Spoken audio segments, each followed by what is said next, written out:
They found her dying in a burlap sack, beaten, and left for the crows under a Wyoming sycamore. The cowboy who saved her didn't know her name, didn't know her past, but his 4-year-old daughter looked into those bruised eyes and whispered the words that would change everything. "Papa, she's Mama." What began as an act of mercy became a fight for truth, justice, and a love that defied every law written. Stay with me until the end and comment what city you're watching from. I want to see how far this story travels. The morning Jonas McCord found the girl in the sack, the sky over western Wyoming burned the color of old copper. It was the kind of dawn that made a man believe God still painted, still cared about the details. Jonas didn't consider himself a religious man, not after Martha died bringing Clara into the world, but riding the fence line at sunrise with his daughter perched in front of him, her small hands gripping the saddle horn, he sometimes felt something close to grace. "Papa, the wind is singing," Clara said, her voice barely louder than the breeze itself. Jonas smiled despite himself. At 4 years old, his daughter still believed the world spoke in whispers only she could hear. The other ranchers' wives in Red Willow thought her odd, too quiet, too dreamy. But Jonas understood. When you lose your mother before you can remember her face, you learn to find comfort in things that don't leave. "What's it singing about, little bird?" he asked, guiding his horse, Samson, along the weathered fence posts. "About someone sleeping," Clara said, tilting her head like she was straining to hear. "Someone who's very, very tired." Jonas felt the hair on the back of his neck prickle. Clara had a way of knowing things, sensing storms before the clouds gathered, feeling when the cattle were restless. Martha had been the same way. He'd learned not to dismiss his daughter's instincts. They rode in comfortable silence for another quarter-mile, checking for breaks in the wire, watching for signs of predators. The McCord Ranch wasn't the biggest spread in Carbon County, but it was honest land, earned through sweat and stubbornness. Jonas had built it with his own hands, post by post, hoping to give Clara the kind of life where she could grow wild and free, unbroken by the harshness that took so many frontier children. That's when he saw it. Under the sprawling arms of the old sycamore tree, the one Martha used to paint during their courting days, something large and dark lay crumpled against the trunk. At first, Jonas thought it was a dead animal, maybe a deer brought down by wolves.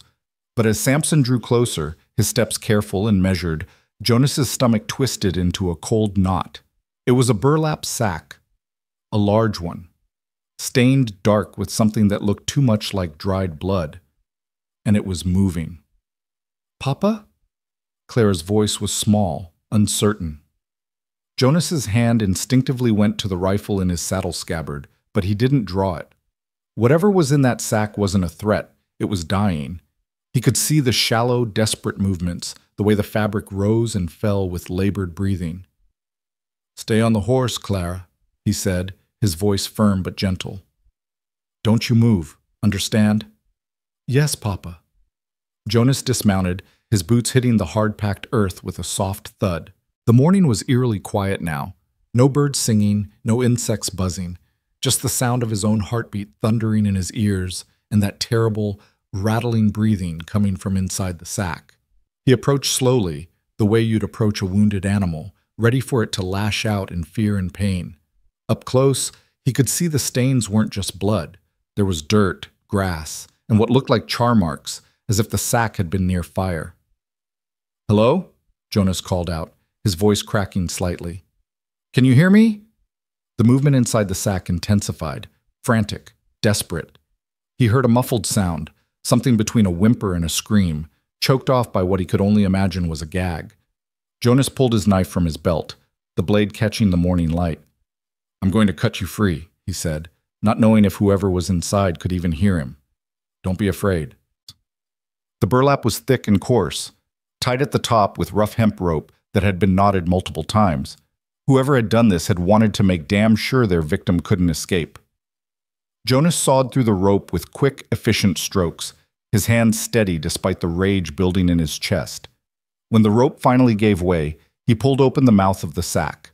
The smell hit him first, blood, sweat, fear, and the acrid stench of urine. Then he saw her. A young woman, maybe 20 years old, maybe younger. It was hard to tell beneath the bruises that covered her face like a grotesque mask. Her left eye was swollen completely shut, purple and black and weeping. Her lip was split, crusted with dried blood. Dark hair, matted with dirt and blood, fell across her face in tangles. But it was her eyes, the one that could still open, that stopped Jonas cold. Dark brown, almost black, filled with a terror so profound it seemed to reach right into his soul and twist. She was bound, wrists tied behind her back with the same rough rope, so tight that the skin had rubbed raw and bloody. A filthy rag had been stuffed into her mouth and tied in place, and when Jonas saw it, saw the way her chest heaved as she struggled to breathe through her broken nose, something inside him cracked wide open. "Jesus Christ," he whispered. Behind him, he heard Clara gasp. He'd forgotten. She was still there, still watching. "Papa?" his daughter said, and there was something in her voice that made Jonas turn around. Clara had climbed down from Samson on her own, something she knew she wasn't supposed to do.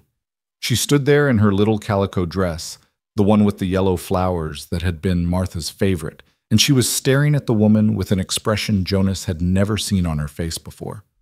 Wonder, recognition, joy. "Clara, get back," Jonas started. But his daughter was already moving, running toward them with her arms outstretched, her face lit up like Christmas morning. "Mama!" Clara cried. "Papa, it's Mama! You found Mama!" The world seemed to stop spinning. Jonas felt like he'd been kicked in the chest by a mule. The woman in the sack, bloodied, broken, a complete stranger, stared at Clara with her one good eye, and something flickered there. Confusion, pain, and beneath it all, something that looked almost like hope. "Clara, no," Jonas said, his voice hoarse. She's not.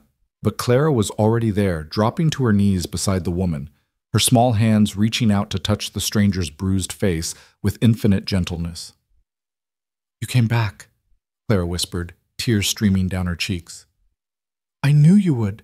I told the wind to bring you back, and it did." The woman made a sound behind the gag, a broken, desperate sound that could have been a sob or a scream or both. Jonas couldn't move, couldn't think, couldn't reconcile what he was seeing with what he knew to be true. Martha was dead, had been dead for 4 years. He'd buried her himself in the little cemetery on the hill, under the cottonwood tree where they'd shared their first kiss. This woman, this stranger, wasn't her, couldn't be her. But Clara was holding her like she'd found something precious and long lost, and the woman was leaning into that touch like it was the first kindness she'd known in a lifetime. "We need to get her out of there," Jonas heard himself say, his voice sounding strange and distant. "Clara, step back, sweetheart.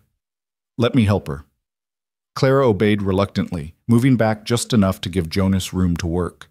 He reached behind the woman, his hands gentle but efficient as he cut through the ropes binding her wrists. The moment she was free, her arms came around, slow, shaking, and she pulled the gag from her mouth herself, coughing and gasping as air filled her lungs properly for the first time in God knew how long. "Easy," Jonas said softly. "Easy now. You're safe." She tried to speak, but nothing came out except a hoarse croak. Her throat was bruised too, Jonas realized with a fresh wave of fury. Someone had choked her, had beaten her, had stuffed her in a sack like garbage and left her under this tree to die alone and forgotten. "Don't try to talk," Jonas said. "Can you move? Can you stand?" She shook her head, tears cutting clean paths through the dirt on her cheeks. Her legs were still trapped in the bottom of the sack, and when Jonas carefully pulled the burlap away, he understood why. Her ankles were bound too, and beneath her torn and filthy dress, he could see more bruises, more evidence of violence that made his blood boil. "All right," he said, making a decision. "I'm going to carry you. It might hurt, but we need to get you somewhere safe, somewhere warm. Can you trust me to do that?" The woman looked at him for a long moment, her one open eye searching his face for something, deceit, danger, another betrayal. Whatever she saw there must have satisfied her because she gave a tiny nod. Jonas cut the rope around her ankles, then slipped one arm under her knees and the other behind her back. She was lighter than he expected, too light, like she hadn't eaten in days. When he lifted her, she made a small sound of pain but didn't cry out. Tough, he thought. Whoever she was, whatever she'd been through, she was a fighter. "Clara, climb back up on Samson," Jonas instructed. "We're going home." "Is Mama coming home with us?" Clara asked, her face still bright with that inexplicable joy. Jonas looked down at the woman in his arms, at her bruised face and frightened eyes, and he made another decision, one that would change the course of all their lives in ways he couldn't yet imagine. "Yes," he said. "Yes, she's coming home." The ride back to the ranch house seemed to take forever and no time at all. Jonas walked beside Samson, the woman cradled against his chest, while Clara chattered away from the saddle about all the things Mama had missed. The garden, the new calf, the picture Clara had drawn with charcoal on the barn wall that Papa had pretended to be mad about, but actually liked. The woman didn't respond, didn't react, just stared ahead with that 1,000-yard look Jonas had seen in soldiers who'd been through hell and couldn't quite find their way back. By the time they reached the ranch house, a modest structure of weathered wood and stone that Jonas had built with his own hands, the morning sun was fully up, turning the scrubland golden. It should have been beautiful, but Jonas couldn't shake the feeling that something dark had followed them home, something that wasn't finished with the woman he carried. He brought her straight inside, past the small living area with its stone fireplace and handmade furniture, past the kitchen with its cast-iron stove, and Clara's drawing stuck to the wall with pine sap, and into his own bedroom, the only room in the house with a proper bed and a door that locked. "I'm going to put you down now," he said softly, and she nodded, her arms tightening briefly around his neck before she let go. The bed creaked as he laid her down on the quilt Martha had stitched during her pregnancy, each square a different pattern, a different story. The woman sank into it like she'd forgotten what softness felt like, her eyes fluttering closed for just a moment before snapping open again, wide with fear. "You're safe," Jonas repeated, pulling a chair close to the bed. "Whatever happened to you, whoever did this, they're not here. You're safe." Clara appeared in the doorway, carrying the water pitcher from the kitchen. "Mama needs water, Papa," she said matter-of-factly. "And we should wash her face. That's what you do when someone's hurt. Mama told me that." Jonas felt his throat tighten. Martha had told Clara that years ago, when Clara had scraped her knee and Martha had cleaned the wound with such tenderness, singing softly while she worked. How did his daughter remember these things? How did she carry her mother inside her when she'd never really known her? "That's right, little bird," he said roughly. "Get a clean cloth from the drawer, and the tin of salve from the medicine box." While Clara scurried off on her mission, Jonas poured water into the wash basin and brought it to the bedside. The woman watched him with that wary, frightened look, like she expected him to hurt her at any moment. "I'm just going to clean some of these cuts," Jonas said. "If I hurt you, you tell me and I'll stop, all right?" She nodded, barely. Jonas had tended wounds before, his own, the ranch hands, even animals when necessary. But this felt different. Each time the cloth touched her skin and came away bloody, each time she flinched but didn't cry out, he felt a deeper rage building in his gut. Someone had done this to her deliberately, had enjoyed it, maybe. The bruises were too methodical, too carefully placed.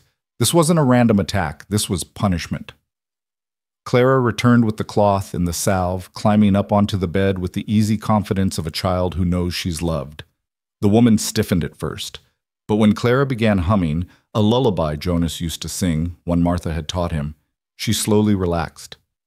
"You're going to be okay, Mama," Clara said, patting the woman's hand with her small one. "Papa's real good at fixing things. He fixed my doll when her arm came off, and he fixed the roof when the storm broke it, and he'll fix you too." The woman's lip trembled. A tear slipped from her good eye, rolling down to soak into the pillow. "Clara," Jonas said gently, "why don't you go get Mama's shawl? The blue one in the trunk. I think our guests might be cold." It wasn't a suggestion, but a dismissal, and Clara knew it. She pouted slightly, but obeyed, sliding off the bed and running out of the room. Once she was gone, Jonas leaned forward, his elbows on his knees, his voice low and serious. "I need to know," he said. "Did someone do this to you, or are they still after you? Do I need to be ready for trouble?" The woman opened her mouth, tried to speak, but only a harsh whisper came out. Her throat was too damaged. Jonas grabbed the water glass and held it to her lips, helping her drink. She took 3 small sips before pulling back, gasping. Don't know, she finally managed, her voice like gravel. "Can't remember." Jonas sat back, studying her face. amnesia. It happened sometimes with head injuries, and she certainly had enough of those. But it could also be shock, trauma so severe the mind simply shut down to protect itself. "Do you remember your name?" he asked. She closed her eyes, her brow furrowing with concentration. After a long moment, she shook her head, fresh tears forming. "No, nothing. I don't know who I am." "All right," Jonas said. "That's all right. It might come back. Do you remember what happened to you? How you ended up in that sack?" Again, that look of intense concentration, followed by frustration and fear. "Pieces, fire, smoke, running, hands grabbing me, pain, then darkness, cold, can't breathe. And then your daughter's voice, Claire's voice. The wind is singing about someone who's very, very tired. How had his daughter known? How had she led him straight to this woman, as if some invisible thread connected them? "I need to tell you something," Jonas said carefully. "My daughter, Clara, she lost her mother 4 years ago, childbirth. Clara never knew her, not really, but I've told her stories, showed her pictures. And now she thinks you're Martha, my late wife." The woman's eye widened. I can't be." "I know," Jonas said quickly. "I know you're not her. But Clara wants you to be. She's wanted a mother for so long, and somehow, some way, she's decided you're the answer to that wish. I'll set her straight eventually, when the time is right. But for now, while you're healing, while we figure out who you are and what happened, would you mind if she calls you that? Would you mind letting a little girl pretend just for a while?" The woman stared at him for a long moment, searching his face. "Why are you helping me?" she whispered. "You don't know me. I could be dangerous." Jonas smiled grimly. "Maybe. But someone beat you half to death and left you in a sack to die. That tells me everything I need to know about who the real danger is. And whoever they are, they're not welcome on my land. If I stay here, I might bring trouble to you, to your daughter." "Then I'll handle the trouble," Jonas said simply. "That's what I do. I protect what's mine. And right now, you're under my roof. That makes you mine to protect." Something in the woman's face crumbled. She turned her head into the pillow, her shoulders shaking with silent sobs. Jonas wanted to reach out, to offer comfort, but he didn't know if touch was what she needed. So he just sat there, a steady presence, until the crying stopped and exhaustion claimed her, pulling her down into sleep. Clara appeared in the doorway, the blue shawl clutched in her hands. "Is Mama sleeping?" she whispered. "Yes, little bird. She's very tired." "Will she wake up again?" There was a tremor of fear in Clara's voice, and Jonas realized what she was really asking. "Will she leave like the other Mama? Will I lose her too?" "She'll wake up," Jonas promised, "and we're going to take care of her until she's strong again, all right?" Clara nodded, her face brightening. "I can help. I'm a good helper." "You're the best helper in all of Wyoming," Jonas agreed. "But right now, I need you to help by playing quietly. Our guest needs rest." "Her name is Mama," Clara insisted. "Her name is—" Jonas stopped. What was her name? She couldn't remember, and he couldn't just keep calling her the woman or our guest. "We'll give her a name," he decided. "Something pretty, something that suits her. But until she remembers her real name, we'll call her Rose, like the wild roses that grow by the creek." "Rosie," Clara said, trying it out. "I like Rosie. Can I call her Rosie Mama?" "Just Rosie for now," Jonas said. "Come on, let's let her rest." He ushered Clara out of the room, closing the door softly behind them. Through the kitchen window, he could see the sun climbing higher, the day opening up bright and clear. But Jonas McCord knew, with a certainty that settled in his bones like winter cold, that something had changed, something fundamental had shifted in the world, and there was no going back. By midday, word had spread through Red Willow like wildfire. Jonas had known it would.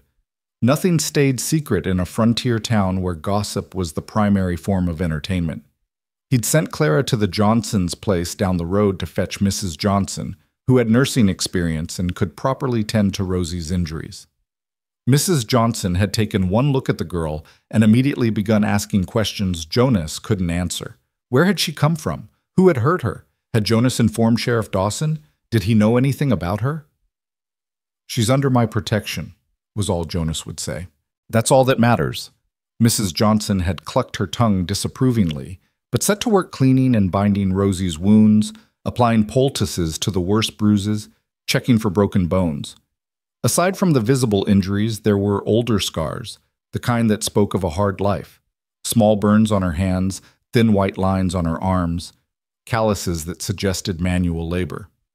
This was no pampered city girl, Jonas realized. This was someone who'd worked, who'd survived things before this latest horror. By the time Mrs. Johnson finished, Rosie was sleeping again, tucked under quilts with her bruised face finally cleaned of blood and dirt. In sleep, she looked younger, vulnerable. Jonas found himself wondering what she'd looked like before the beating, what color her eyes were when they weren't swollen shut, what her smile might be like. Dangerous thoughts for a widower who'd sworn never to let another woman into his heart. "She'll need careful watching, Mrs." Johnson said, washing her hands in the basin. "Those head injuries are tricky. She could take a turn for the worse." And Jonas... The older woman's face was troubled. This wasn't an accident. Someone did this deliberately, someone cruel. If they come looking for her... "They'll find me waiting," Jonas said coldly, "and I won't be welcoming." Mrs. Johnson sighed. "You've got Clara to think about. Don't go being a hero and leaving that child an orphan." "I'm thinking about Clara," Jonas said. "Clara found her. Clara wants her to stay. And I'm not in the habit of turning away people who need help." "The town's going to talk," Mrs. Johnson warned. "Let them talk." And talk they did. By evening, half of Red Willow had found excuses to ride out to the McCord Ranch.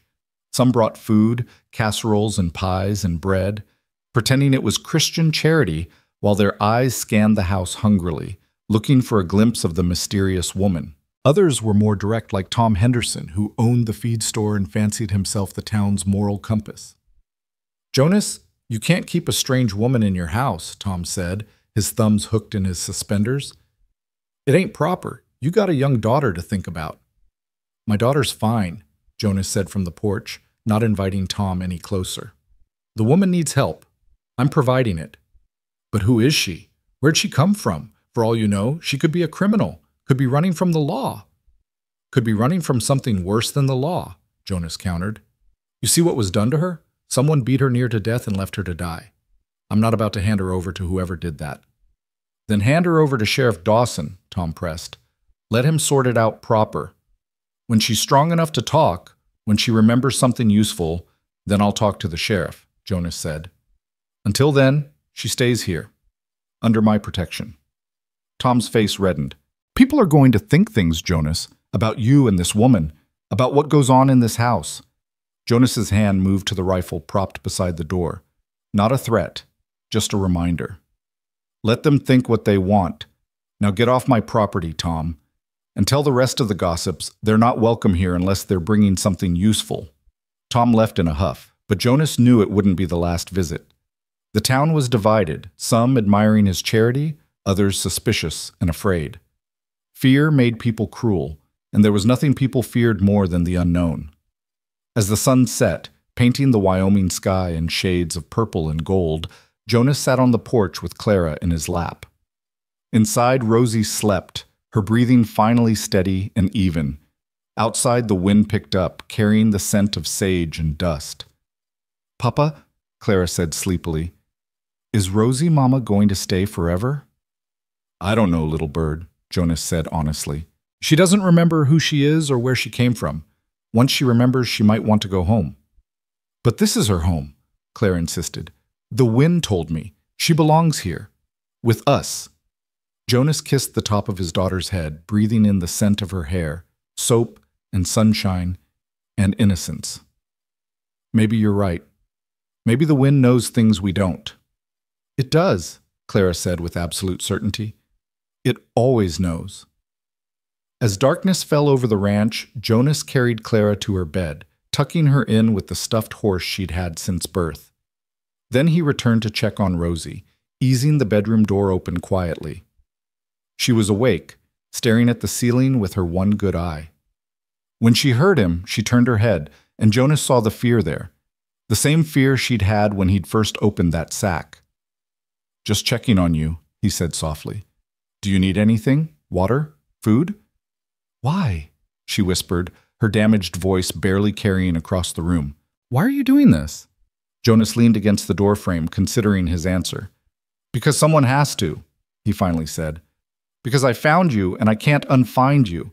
Because my daughter believes you're supposed to be here. And maybe because I know what it's like to feel alone in the world." "Your wife," Rosie said. "Clara said—" "Martha died bringing Clara into the world," Jonas said, the old pain as familiar as an old scar. "For 4 years, it's just been Clara and me against everything. She's never had a mother to hold her, to teach her the things daughters need to learn. And now you're here, and for reasons I don't understand, Clara's decided you're the answer to every prayer she's ever whispered to the wind." "I'm not her mother," Rosie said, tears welling up again. "I don't even know who I am." "Then stay until you remember," Jonas said. "Stay until you're strong enough to face whatever's waiting out there. And in the meantime, let a little girl pretend she's got a mother who came back to her. Would that be so terrible?" Rosie closed her eyes, more tears escaping. "What if I never remember? What if I'm running from something I deserve? What if I'm a bad person?" "Bad people don't worry about being bad people," Jonas said. "Now try to sleep. Tomorrow's a new day, and who knows? Maybe you'll wake up and remember everything." He started to close the door, but Rosie's voice stopped him. "Jonas?" It was the first time she'd used his name. "Thank you for not leaving me there to die." "Anyone would have done the same," Jonas said. "No," Rosie said softly. "They wouldn't have. But you did." Jonas didn't know what to say to that, so he just nodded and closed the door, leaving her to her rest and her demons. That night, lying in the spare room on a bedroll because Rosie had his bed, Jonas stared at the ceiling and wondered what the hell he'd gotten himself into. He'd invited a complete stranger into his home, a woman who couldn't remember her own name, who might be running from the law or from something worse. He'd made himself responsible for her safety, had put himself between her and whatever darkness had tried to swallow her whole, and he'd do it again in a heartbeat. Because Jonas McCord had learned early in life that you were defined not by what you took from the world, but by what you gave. His father had taught him that before a Cheyenne raid had taken both his parents when Jonas was 15. Martha had reinforced it during their brief, brilliant marriage, and Clara reminded him of it every single day with her open heart and her belief that the wind carried messages from heaven. Outside, an owl hooted. Somewhere in the distance, a coyote howled. The wind rattled the shutters, and Jonas closed his eyes, letting the sounds of the Wyoming night lull him toward sleep. Tomorrow, he'd face whatever came. The gossip, the questions, the fear that Rosie had brought danger to his door. Tomorrow, he'd be strong enough to handle it all. But tonight, he just listened to the wind and wondered if his daughter was right. If maybe, just maybe, the wind really did know things they didn't. If maybe it had brought Rosie here for a reason none of them could yet understand. In the bedroom down the hall, Rosie lay awake, her body aching with every breath, her mind a blank canvas of terror and confusion. She didn't know who she was, didn't know where she came from, didn't know what she'd done to deserve being beaten and left for dead. But she knew 3 things with absolute certainty. She was afraid. She was grateful. And somewhere in the darkness of her forgotten past, something terrible was waiting. Something that wouldn't stay buried forever. Something that would come looking for the girl who'd survived when she was supposed to die. And when it came, Jonas McCord and his daughter would be standing right in its path. 3 days passed before Rosie could stand without Jonas's help, and even then her legs trembled like a newborn colt's. The bruises on her face had begun their slow transformation from purple-black to yellow-green, the swelling around her eye receding enough that she could finally see clearly from both sides. But the damage went deeper than bruises and broken skin. Jonas could see it in the way she startled at sudden sounds, the way her hand would fly to her throat whenever anyone approached too quickly, the way she'd wake in the night screaming words that made no sense, fragments of terror from a past she couldn't quite grasp. Clara appointed herself Rosie's constant companion and chief protector. The little girl would sit beside the bed for hours, chattering away about everything and nothing, telling stories about the ranch and the animals and the clouds that looked like horses. She'd bring wildflowers in mason jars, their petals already wilting by the time they reached the bedside. She'd hum the lullabies Jonas had taught her, the same ones Martha used to sing, and sometimes Rosie would hum along, her damaged voice finding the melody, even when she couldn't remember the words. On the fourth morning, Jonas found Rosie sitting at the kitchen table, wrapped in Martha's blue shawl, her hands wrapped around a cup of coffee Clara had made. More milk and sugar than coffee, but Rosie drank it like it was the finest thing she'd ever tasted. "You should be resting," Jonas said, though he couldn't hide his relief at seeing her up and moving. "I've rested enough," Rosie said, her voice still rough but stronger. "I need to be useful. Need to do something other than lie there remembering things that aren't memories." Jonas poured himself coffee and sat across from her. Morning light streamed through the kitchen window, catching the dust motes dancing in the air. Outside, he could hear Clara singing to the chickens as she scattered their feed. "What do you mean, things that aren't memories?" he asked. Rosie's hands tightened around the cup. "Pieces. Fragments. A woman's face, but I don't know her name. The smell of smoke, but I can't remember the fire. Hands holding me down, but the faces are blurred. And fear. Always fear, like something terrible is coming and I can't run fast enough to escape it." "The doctor from town is coming today," Jonas said. "Maybe he can help. Head injuries are tricky things." "And if he can't help?" Rosie looked at him with those dark eyes that had started to haunt Jonas's dreams. "What if I never remember? What if I'm stuck like this forever, not knowing who I am or what I did to deserve—" Her voice broke. "You didn't deserve what happened to you," Jonas said firmly. "Nobody deserves that. And whoever did it, if they come around here, they'll answer to me." The door burst open and Clara came running in, her dress muddy at the hem, her face alight with joy. "Rosie Mama, you're up." "Papa, can Rosie Mama help me gather eggs? I'll show her where the mean hen lays hers, the one who pecks." "Clara, I've told you," Jonas started, but Rosie was already smiling, the first real smile Jonas had seen from her, and it transformed her whole face despite the bruises. "I'd love to help you gather eggs," Rosie said softly, "if your papa thinks I'm strong enough." "You sure you're ready for that?" Jonas asked. "Clara's mean hen is a terror." "I'm tougher than I look," Rosie said, and there was steel beneath the softness, a hint of whoever she'd been before the burlap sack. Jonas watched them go, Clara's small hand wrapped around Rosie's as she led her outside, chattering excitedly about the pecking order of the henhouse and which chickens had personalities and which ones were just chicken-brained. Through the window, he saw Rosie stumble once, saw Clara steady her with surprising strength for such a small child, saw them continue on together like they'd been doing this dance for years instead of days. The sound of hoofbeats interrupted his observation. Jonas stepped onto the porch to see not Dr. Morrison's buggy, but Sheriff Tom Dawson's horse, accompanied by 3 other riders. Jonas's hand instinctively moved to the rifle beside the door.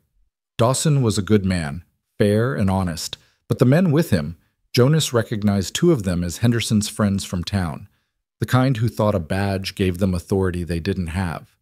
The third was a stranger, dressed too well for Red Willow, with the hard eyes of someone who'd seen violence and dealt it back. "Morning, Jonas," Dawson said, dismounting with the careful movements of a man whose joints ached. "Mind if we have a word?" "Depends on what the word's about," Jonas said evenly. The stranger stepped forward. "My name is Detective Marcus Webb, out of Cheyenne. I'm investigating a crime that occurred 3 weeks ago at the Hollow Creek Orphanage. There was a fire. 2 people died. We're looking for a young woman who was seen fleeing the scene, a woman matching the description of the one you're harboring." Jonas felt ice form in his chest. Harboring is a strong word for helping an injured woman. "A woman you know nothing about," one of Henderson's friends interjected. "Could be a murderer, Jonas. Could be dangerous." "Could be innocent," Jonas shot back. "Could be running from the real danger." "That's what we're here to determine," Webb said, his voice smooth as oil. "I need to speak with her. Ask her some questions, see if she is who I think she is." "She can't remember anything," Jonas said. "Head injury, amnesia." Webb's smile didn't reach his eyes. "How convenient. Still, I need to see her, confirm her identity. If she's not who we're looking for, then there's no problem. But if she is—" He let the threat hang in the air. She's under my protection, Jonas said, and she's not going anywhere until she's healed. You want to ask her questions? You ask them with me present, and if she can't answer, you leave her be. Understood? Dawson shifted uncomfortably. Jonas, if she's wanted for murder, if she's wanted for anything, there'll be time enough to sort it out when she's not half dead from a beating, Jonas interrupted. Or did you forget someone tried to kill her? Seems to me that's the crime we should be investigating. Webb's jaw tightened. Where is she? Jonas didn't answer, didn't move. The standoff might have escalated if Clara's voice hadn't cut through the tension like a knife. Papa! Papa! The mean hen got Rosie, Mama! Jonas was moving before his brain caught up, rushing around the side of the house to find Rosie on the ground, Clara kneeling beside her, and the angriest rooster in Wyoming territory strutting around like he'd won a battle. Rosie's hand was bleeding where the rooster had gotten her, and she was laughing, actually laughing, while Clara scolded the bird in a voice that sounded exactly like Martha's. You bad, bad chicken! She was just trying to help! Jonas scooped up the rooster with practiced ease, tossing it back toward the henhouse. Then he helped Rosie to her feet, noting how her laughter died the moment she saw the men on horseback, how her whole body went rigid with fear. It's all right, Jonas said quietly. I won't let them hurt you. But Rosie wasn't looking at the sheriff or his deputies. She was staring at Webb with an expression Jonas couldn't quite read. Fear, yes, but also something like recognition, something like rage. You, she whispered. I know you. Webb's face revealed nothing. Do you? What's your name, girl? Rosie's hand went to her throat, that unconscious gesture Jonas had seen 100 times now. I don't remember, Webb finished, or don't want to say. Because the woman I'm looking for, Rosie Bellamy, she'd have plenty of reasons to pretend she didn't remember. Arson, manslaughter, theft of orphanage records. That woman would hang if she was caught. That's enough, Jonas snapped. You can see she's injured. You can see she's been through hell. Whatever you think she did, what I think doesn't matter, Webb said coldly. What matters is what I can prove. And I can prove that Rosie Bellamy stole ledgers from Hollow Creek, set fire to the building to cover her tracks, and ran when 2 people died in that fire. I can prove she was seen fleeing north, and I can prove that she'd do anything to avoid justice, including manipulating a lonely widower and his daughter. Clara made a sound like a wounded animal. Jonas felt rage building in his chest, hot and dangerous. Get off my land, he said, his voice deadly quiet. Now. Jonas, Dawson started. Now, Jonas roared. Before I forget, you're wearing that badge, and remember you're standing on my property making threats. Webb held up his hands in mock surrender.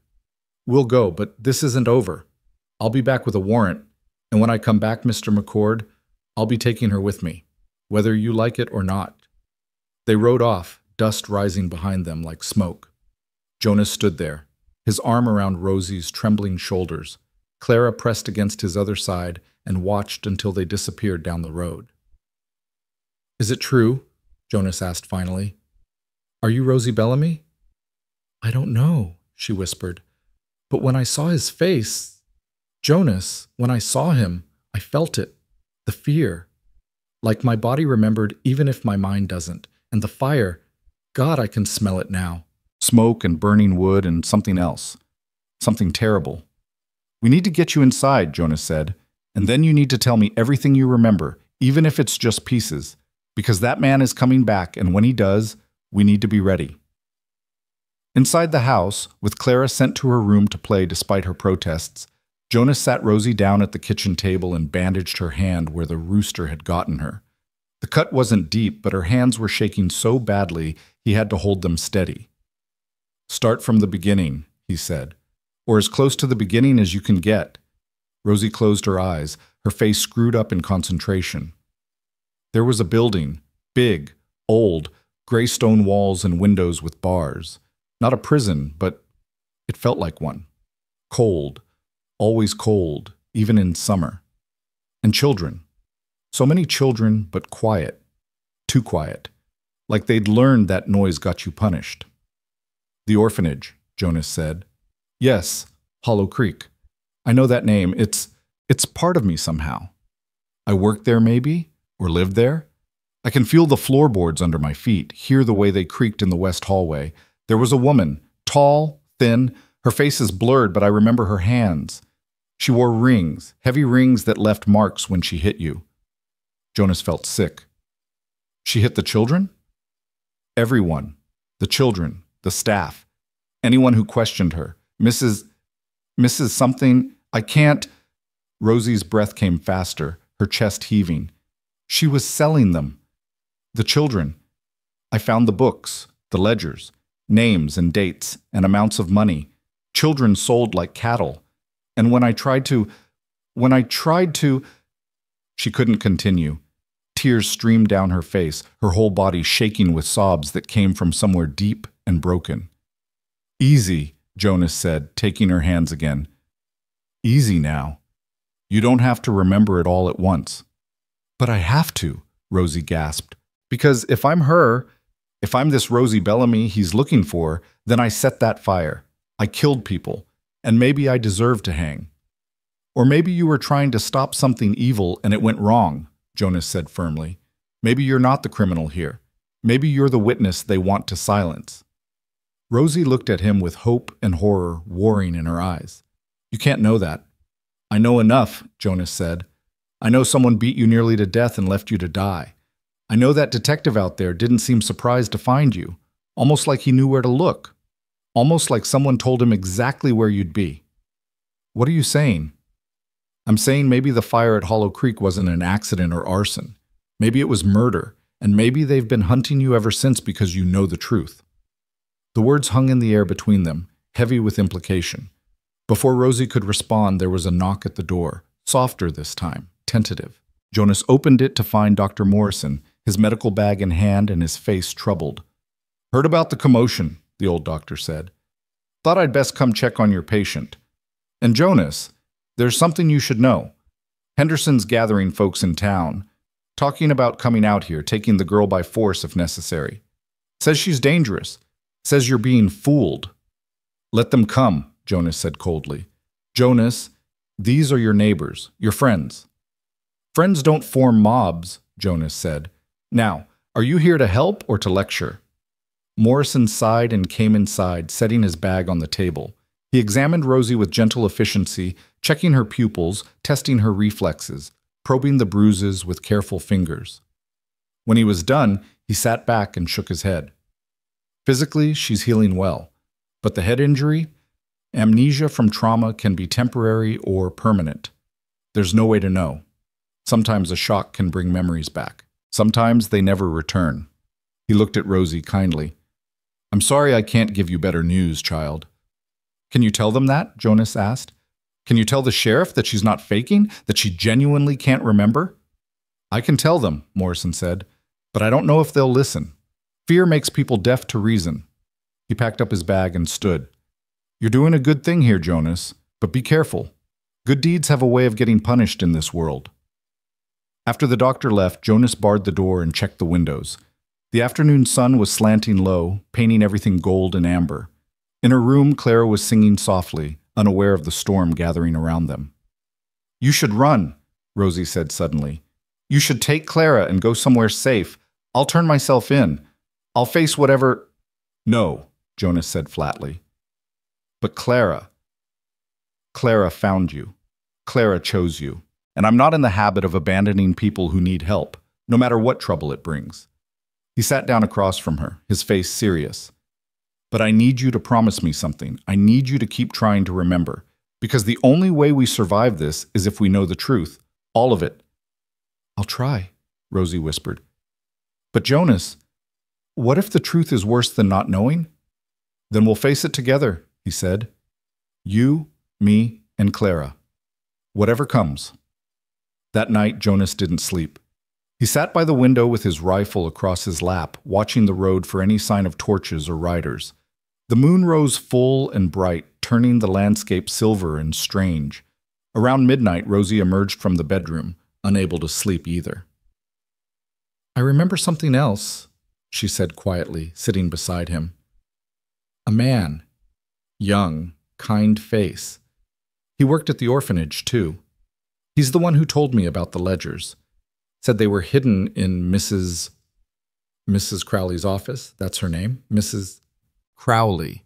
He wanted to expose her, but was afraid. So I went in during the night, stole the books, and then, fire.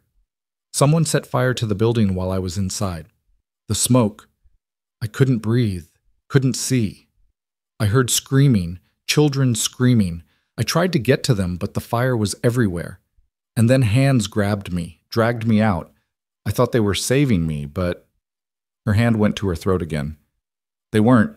They were taking me somewhere dark, and then the beating started. Who beat you? Jonas asked gently. I don't know. Couldn't see their faces. Multiple people, taking turns, asking where I hid the ledgers.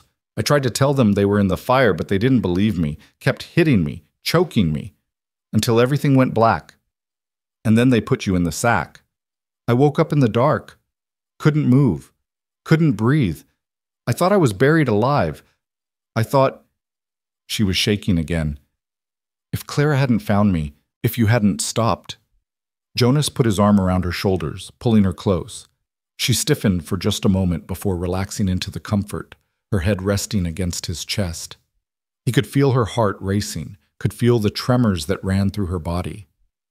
You're safe now, he said, though he wasn't sure it was true. I won't let them take you. They sat like that for hours, watching the night, waiting for dawn or danger, whichever came first. Clara found them there in the morning, still sitting by the window, Rosie asleep against Jonas's shoulder, and Jonas's eyes red from staying awake. Papa, Clara whispered, is Rosie Mama going to leave?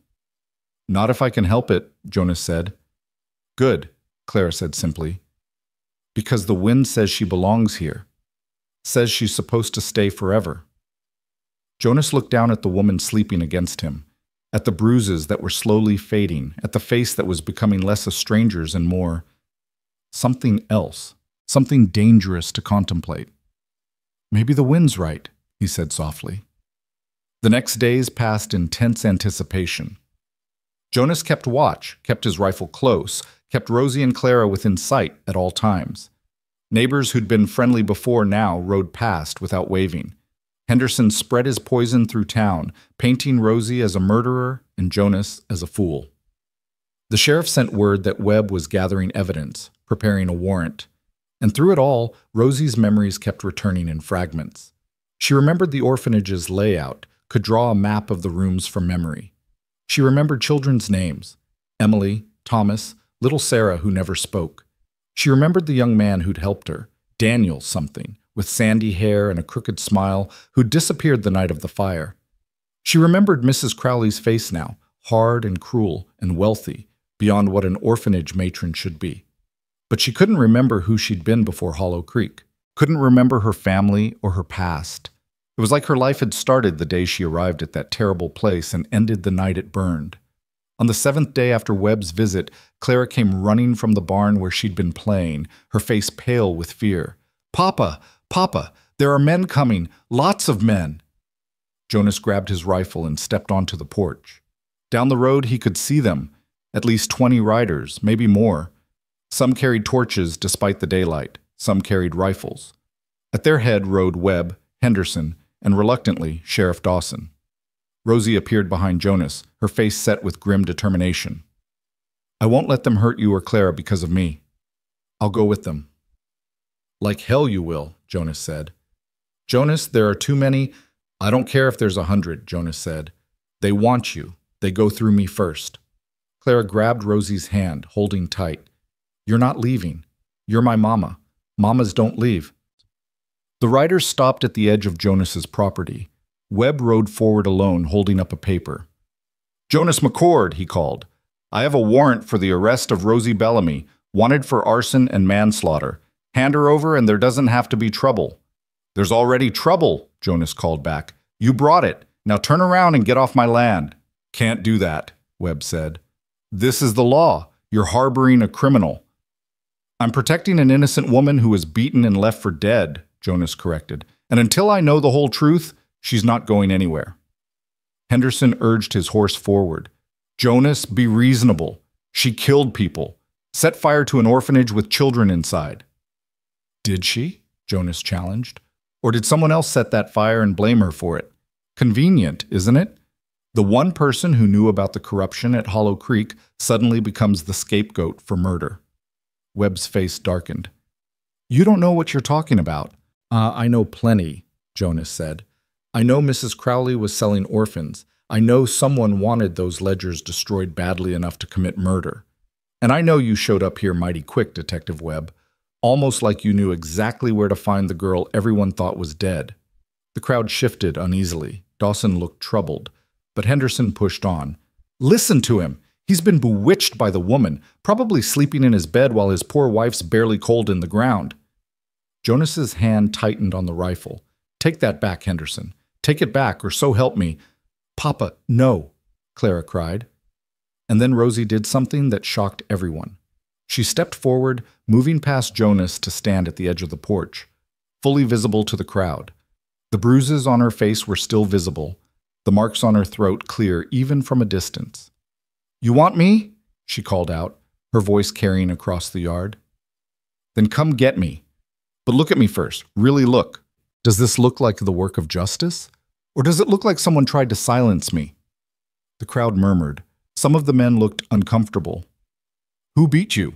Someone called. I don't know, Rosie said honestly. I can't remember their faces, but I remember the questions they asked. They wanted to know where I hid the ledgers. The ones that proved Mrs. Crowley was selling children to the highest bidder, children whose parents were dead, children who had no one to protect them, children who disappeared and no one asked questions. Lies, Henderson shouted. Then let me prove it, Rosie said.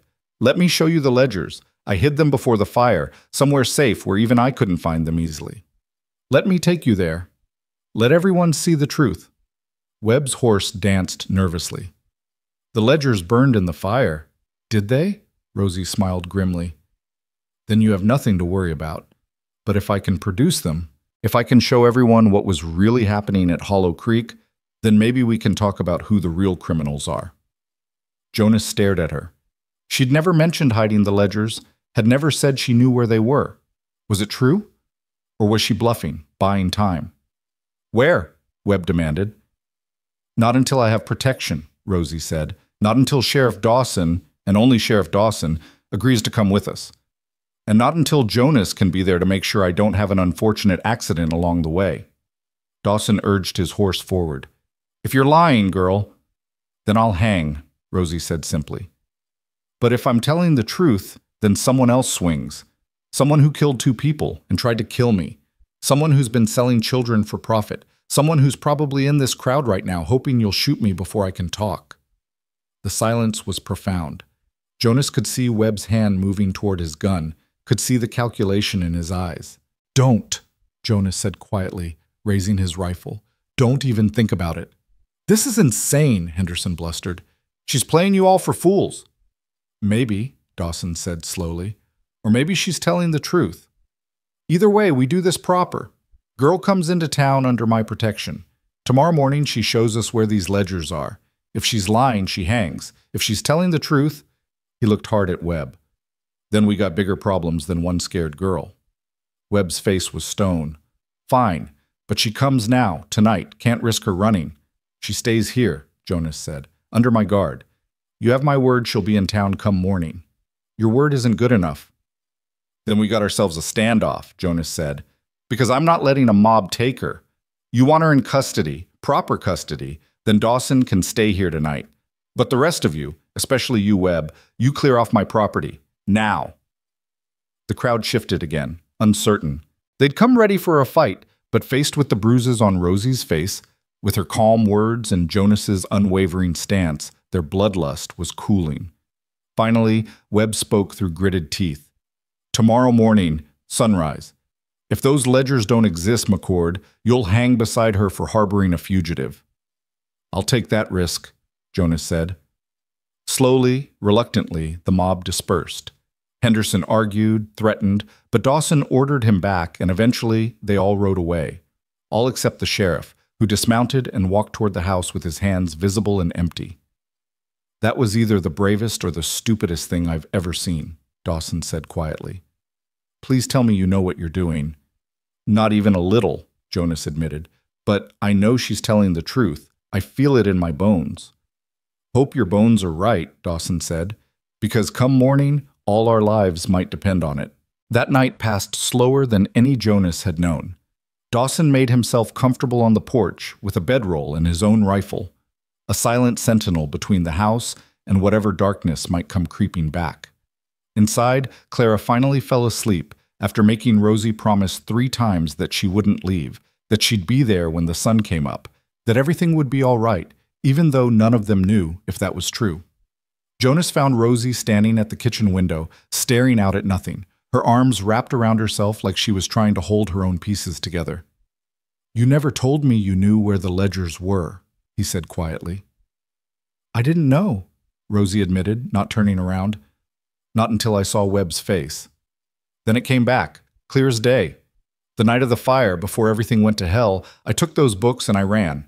Not far, couldn't get far with children screaming and smoke everywhere. There was a place, a hiding spot I'd found weeks earlier when I was—" She paused, her brow furrowing. "When I was watching, spying, trying to gather proof." "Proof of what?" "That's the part I still can't remember clearly. It's like watching a play through thick curtains. I can see shapes moving, hear voices, but I can't make out the details."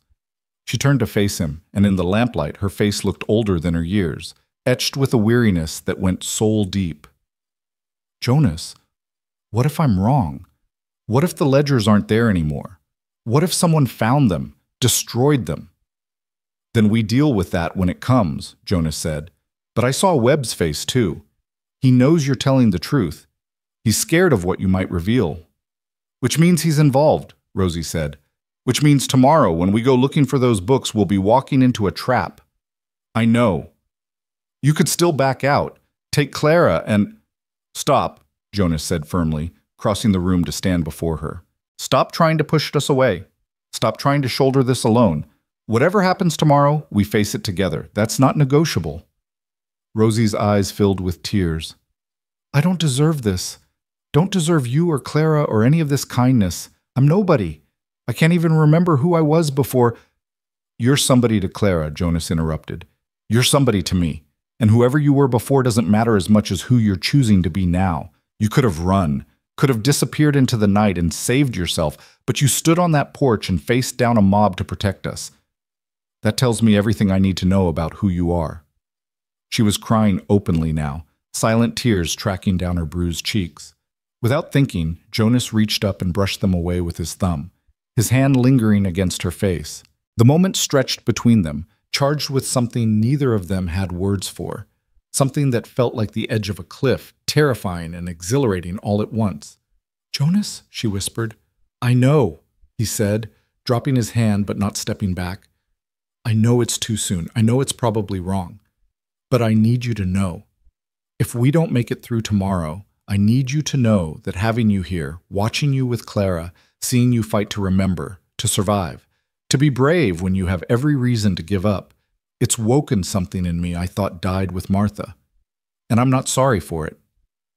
"You should be," Rosie said, but her hand found his, their fingers intertwining. "You should be because I'm going to bring nothing but trouble to your life." "Too late," Jonas said with a ghost of a smile. "Trouble already came. Might as well see it through." They stood like that for a long moment, hands clasped, the rest of the world falling away. Then Rosie pulled back gently, her smile sad but genuine. "You should get some sleep," she said. Tomorrow's going to be a long day." "What about you?" "I'll sleep when this is over," she said. "When I know Clara's safe. When I know you're safe. Until then, I'll keep watch with my ghost." Jonas wanted to argue, wanted to insist she rest, but he understood the need to stay vigilant, to prepare for battle. So he just nodded and headed toward the spare room, pausing at the doorway. "Rosie, those ledgers, they're at the orphanage, aren't they? That's where we're going tomorrow." She nodded slowly. "Under the sycamore tree in the courtyard. There's a loose stone in the ground, third from the left of the trunk. I buried them there in a metal box before the fire started. If they're still there, if no one found them, they'll prove everything. And if Webb tries to stop us from reaching them, then we'll know for certain he's not just a detective," Rosie said. We'll know he's a conspirator, maybe even a murderer. Jonas absorbed this, his jaw tightening. Tomorrow, you stay close to me. Whatever happens, you don't leave my side. Understood? Understood, she agreed. Jonas, thank you for believing me when you had no reason to. I had a reason, Jonas said. I saw what they did to you. I saw the fear in your eyes.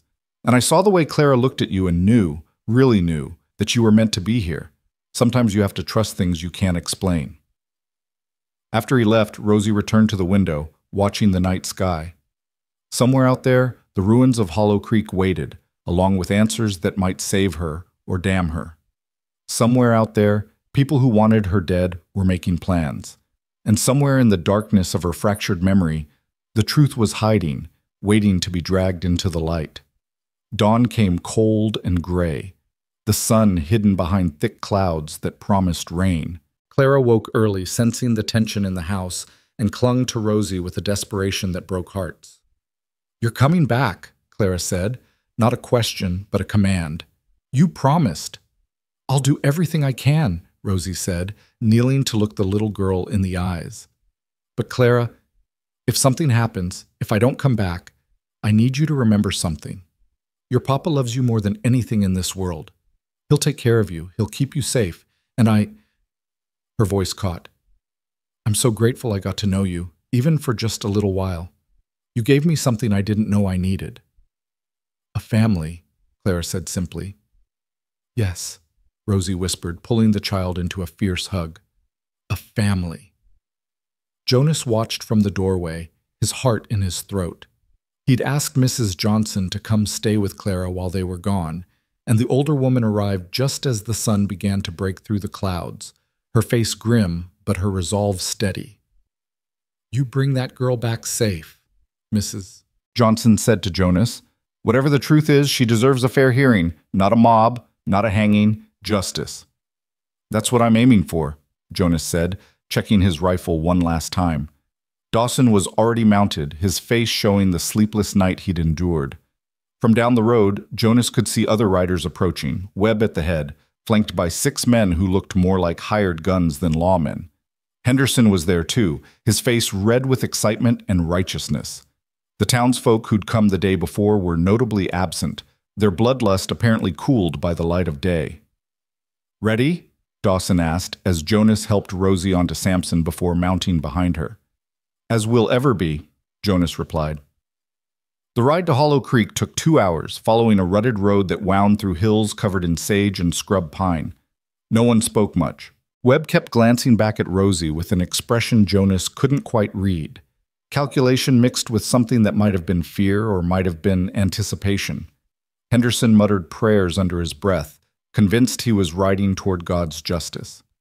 Dawson just looked tired, like a man who'd seen too much darkness and wasn't sure he wanted to see any more. Rosie sat stiff in front of Jonas, her back not quite touching his chest, her hands gripping the saddle horn so tight her knuckles were white.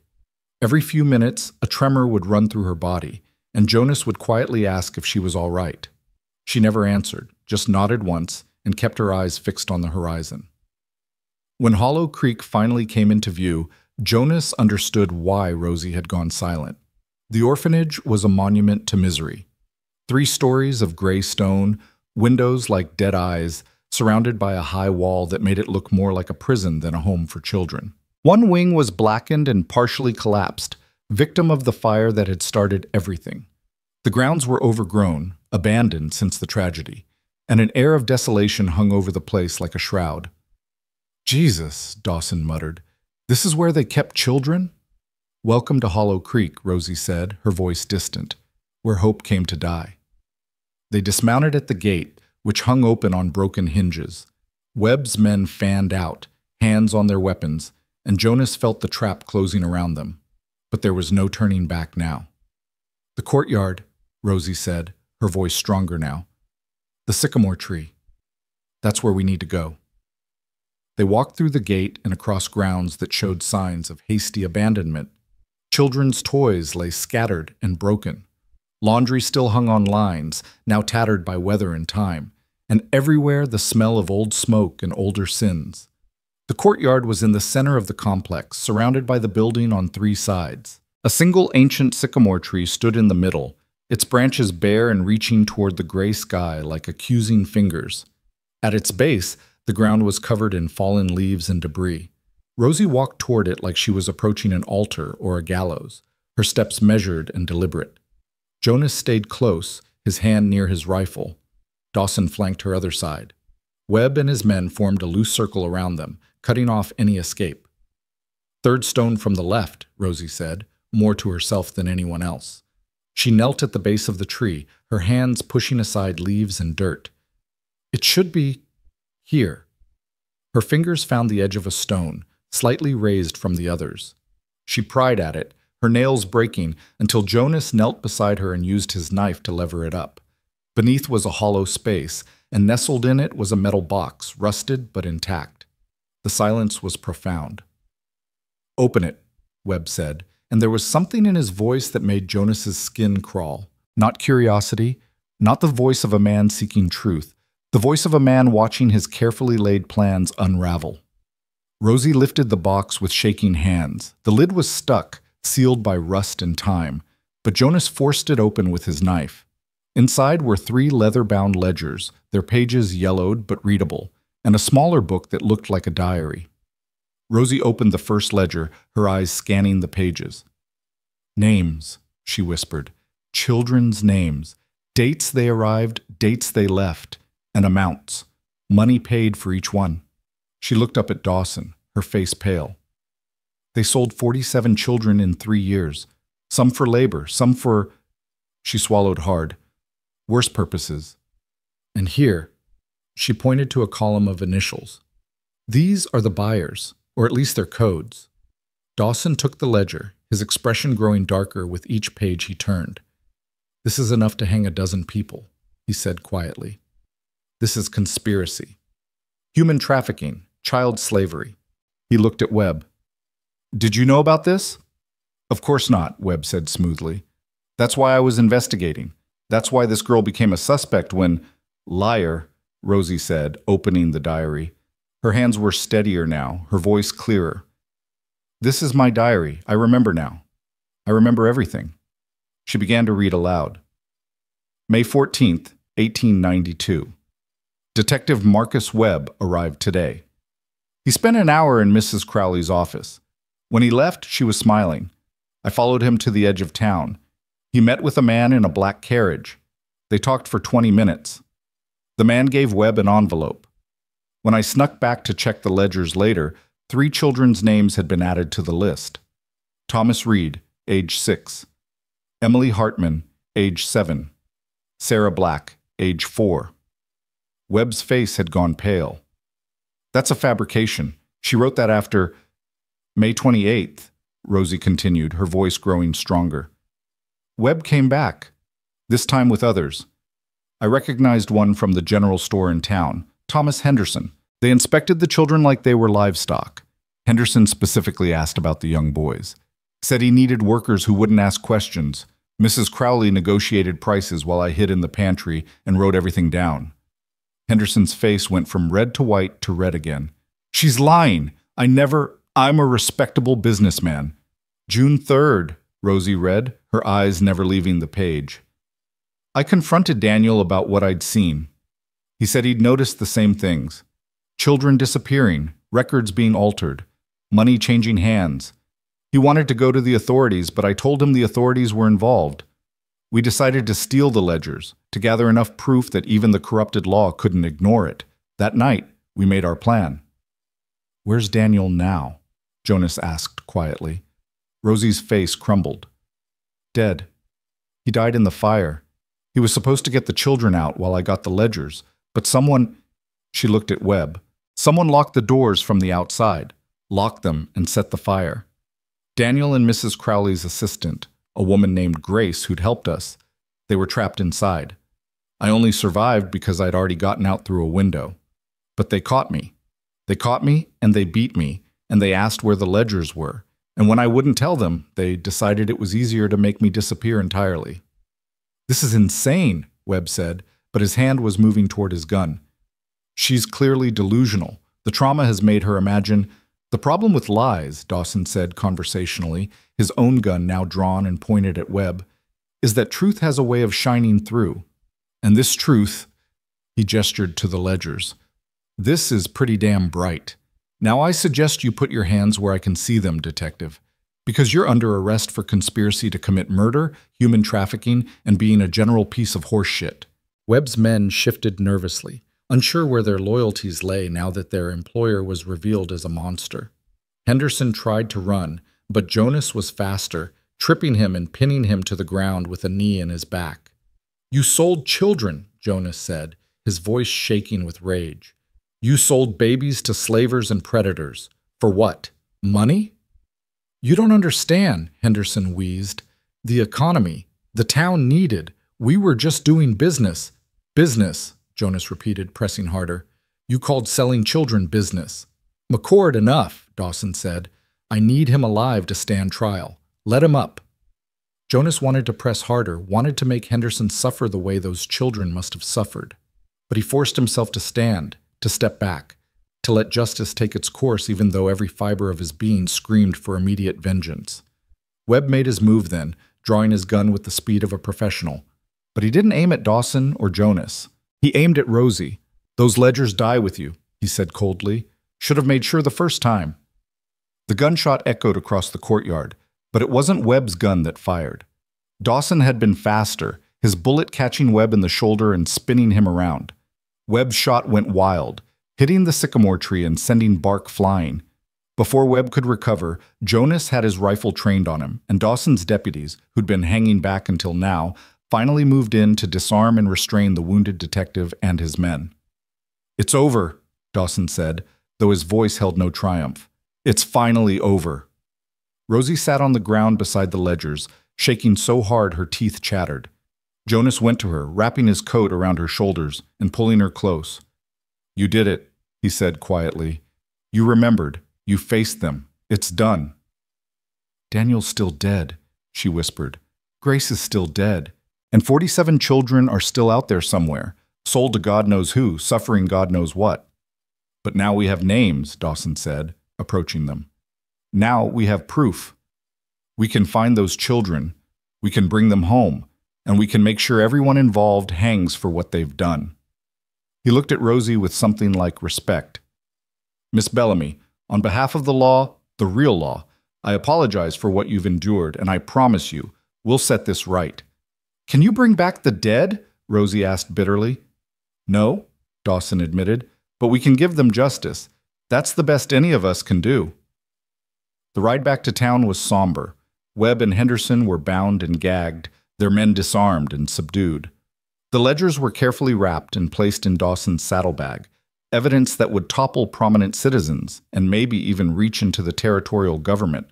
Jonas rode with Rosie again, but this time she leaned back against him, exhausted and shaking, finally allowing herself to be held. "What happens now?" she asked quietly. "Now you testify," Dawson said. "Now you tell your story to a judge and jury. Now those men pay for what they've done." "And after that?" Jonas felt her tense, waiting for his answer. He thought about Clara at home, probably wearing a hole in the floor with her pacing. He thought about the ranch, about the life he'd built there, about the lonely years since Martha died. He thought about the way Rosie had faced down a mob with nothing but the truth as her weapon, the way she'd fought to remember despite the pain it brought, the way Clara's face lit up whenever Rosie was near. "After that," he said carefully, "you'll need a place to recover, to heal, to figure out what comes next." He paused. "If you want, that place could be the ranch, could be with us. No obligations, no expectations, just a place to breathe for a while." He felt her tears soaking through his shirt. "I can't pay you. I don't have anything." "You have your life," Jonas said. "You have your courage. You have the truth you were willing to die for. That's more than most people have." He hesitated, then added quietly, "And Clara would never forgive me if I let you leave." "What about you?" Rosie asked. "Would you forgive you?" Jonas didn't answer, couldn't answer, because the truth was too new and too terrifying to speak aloud. That somewhere in the last week, this broken stranger had become someone he couldn't imagine losing. that her presence in his house had filled spaces he hadn't known were empty, that when he pictured the future, she was in it, and Clara was smiling, and the loneliness that had been his constant companion for 4 years was finally gone. They arrived in Red Willow to find half the town gathered in the street. News traveled fast, and someone had ridden ahead to spread word of what had been discovered. The mood was ugly, shame and anger mixing into something dangerous. Some shouted accusations at Henderson as he was dragged from his horse. Some wept, thinking of the children who'd been sold under their noses. And some looked at Rosie with expressions that ranged from pity to admiration to suspicion not quite erased. Mrs. Johnson was there, Clara held tight in her arms. The moment Clara saw Rosie, she squirmed free and ran, her little legs pumping as fast as they could carry her. "Mama, Mama, you came back!" Rosie slid from the horse and caught Clara as the child launched herself into her arms. They went down in a tangle of limbs and tears, Clara's small body shaking with sobs of relief, Rosie holding her like she'd never let go. "I told you," Clara said through her tears. "I told you mamas don't leave." "I'm not your—" Rosie started, but Clara put a small hand over her mouth. "Yes, you are," Clara said with absolute certainty. "The wind said so, and the wind doesn't lie." Jonas stood over them, his own eyes burning with tears he refused to shed in front of the whole town. Mrs. Johnson approached, her face stern but her eyes kind. "Whole town's talking about what happened out there," she said. "About what you found. About what that girl survived." She looked at Rosie. "About what she's done. You brought down some powerful people today, child. Made some dangerous enemies." "I just told the truth," Rosie said, still holding Clara. "Sometimes the truth is the most dangerous thing there is," Mrs. Johnson said. "But it's also the most powerful. You're going to have to testify. Going to have to stand up in court and tell the whole territory what happened. You ready for that?" "No," Rosie admitted, "but I'll do it anyway. For Daniel, for Grace, for all those children." "Good girl," Mrs. Johnson said. Then surprisingly, she reached down and helped Rosie to her feet, pulling her into a brief but fierce hug. "You've got more spine than most men in this town. You'll do just fine." Dawson approached, clearing his throat. "Miss Bellamy, I need you to come to the office, give a formal statement. We'll need every detail you can remember for the trial." "Can it wait until morning?" Jonas asked. "She's been through enough for one day." Dawson looked at Rosie's exhausted face, at the way she swayed on her feet, and nodded. "Tomorrow morning, first light. But Miss Bellamy—" He fixed her with a serious look. "There are going to be more people like Webb. People who want to keep this quiet, who want to make sure you never testify. Until this goes to trial and those men hang, you're not safe. You understand that?" "I understand," Rosie said quietly. "I'll keep her safe," Jonas said. "Anyone comes looking for her, they'll have to come through me first." That's what I'm afraid of," Dawson muttered. But he nodded and turned to deal with his prisoners, leaving Jonas to guide Rosie and Clara back toward his horse. They rode home in silence as the sun finally broke through the clouds, turning the world gold and green. Clara sat in front, chattering about everything Mrs. Johnson had made for lunch and how the mean hen had laid 3 eggs. Rosie sat behind Jonas this time, her arms wrapped around his waist, her head resting against his back. He could feel her heartbeat, rapid and strong, and he thought about how close he'd come to losing her before he'd even really found her. At the ranch, Clara ran ahead to tell the chickens about the adventure, while Jonas helped Rosie down from the horse. She stumbled, her legs weak from exhaustion and stress, and he caught her, and for a moment they stood there, his hands on her waist, her hands on his shoulders, something unspoken passing between them. "Jonas," she said softly, "I remember something else, something I didn't say at Hollow Creek." "What's that?" "Why I was there. Why I was working at the orphanage." Her eyes were bright with tears. "I was one of them, one of the children who was sold. When I was 8, my parents died and I was sent to an orphanage in Missouri, a place just like Hollow Creek, and I was sold to a family who wanted a servant, not a daughter. I spent 10 years working for them, sleeping in their barn, eating their scraps. And when I finally ran away, when I finally escaped, I swore I'd never let it happen to another child if I could help it. That's why I went to work at Hollow Creek. That's why I was watching. That's why I couldn't let them get away with it. Jonas's arms tightened around her. "You're the bravest person I've ever known," he said. "I'm not brave," she said. "I'm terrified. I'm terrified of what comes next. I'm terrified of testifying. I'm terrified that Webb's people will find me. I'm terrified that I'll bring danger to you and Clara, and I'm terrified—" Her voice dropped to a whisper. "I'm terrified of how much I want to stay here, how much I want this to be real." "It is real," Jonas said. "You're real. This is real. And whatever comes next, we face it together. That's a promise." She looked up at him, and he saw in her eyes the same longing he felt in his own chest. He lowered his head slowly, giving her time to pull away, but she didn't. She rose on her toes to meet him halfway, and their lips met in a kiss that was gentle and desperate all at once, a promise and a plea, an ending and a beginning. When they finally broke apart, Clara was standing in the doorway of the house, grinning like she'd just discovered the secret to eternal happiness. "I knew it," she announced. "I knew Mama was supposed to stay. The wind told me, and I was right." "Clara," Rosie started, but the little girl was already running toward them, wrapping her arms around both their legs. "You love Papa, and Papa loves you, and I love both of you, and we're going to be a family forever and ever," Clara declared. "That's what the wind says, and the wind is always right." Jonas looked at Rosie over Clara's head. "The wind might be onto something," he said. "It might be," Rosie agreed, and for the first time since he'd found her in that burlap sack, she smiled, really smiled, and Jonas thought maybe, just maybe, they'd all survive this after all. That night, with Clara asleep and the doors barred, Jonas and Rosie sat on the porch and watched the stars emerge one by one. Somewhere in the darkness, enemies were making plans. Somewhere, justice was slowly grinding forward. And somewhere, 47 children were waiting to be found and brought home. But here, on this porch, under these stars, two broken people had found something neither of them expected. Not just safety or shelter, but hope. The kind of hope that survives darkness and grows stronger for having endured it. The kind of hope that whispers maybe, just maybe, the worst is over and the best is yet to come. "Tomorrow's going to be hard," Rosie said quietly. "Most things worth doing are," Jonas replied, "but you'll be there. Every step of the way." She took his hand, lacing their fingers together. "I don't know what I did to deserve you, or Clara, or this." "Maybe you don't have to deserve it," Jonas said. "Maybe grace isn't something you earn. Maybe it's just something that happens when you're brave enough to keep breathing, keep fighting, keep believing that tomorrow might be better than today." "Is that what you believe?" "It's what I'm learning," Jonas said. "From you." They sat in comfortable silence until the night grew cold and sleep called them inside.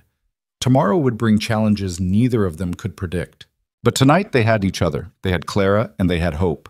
And sometimes that was enough. Morning came too soon and brought with it a cold rain that turned the road to Red Willow into a river of mud. Jonas stood at the window watching the gray dawn break while Rosie dressed in the bedroom, preparing herself for what lay ahead. Clara was still asleep, curled up in her bed with her stuffed horse clutched tight, blissfully unaware that today might change everything. The sound of horses approaching made Jonas's hand move instinctively to his rifle.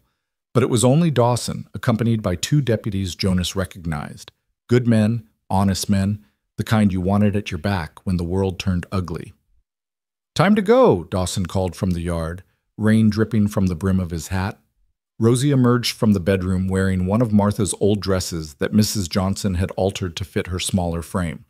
The bruises on her face had faded to yellow-green shadows, but the marks on her throat were still visible, a reminder of how close she'd come to death. She'd pinned her dark hair back severely, making her look older, more serious, ready for battle. "You don't have to do this," Jonas said quietly, though he knew she did. "Yes, I do," Rosie replied. "For Daniel, for Grace, for every child they sold." She looked toward Clara's room, her expression softening. "For her. So she grows up in a world where people can't get away with this." Mrs. Johnson arrived just as they were mounting up, ready to spend the day with Clara. The older woman pulled Rosie aside, pressing something into her hand. My mother's cross, Mrs. Johnson said. You're going to face devils today, child. Take this with you. Remind them that God sees everything, even when the law looks away.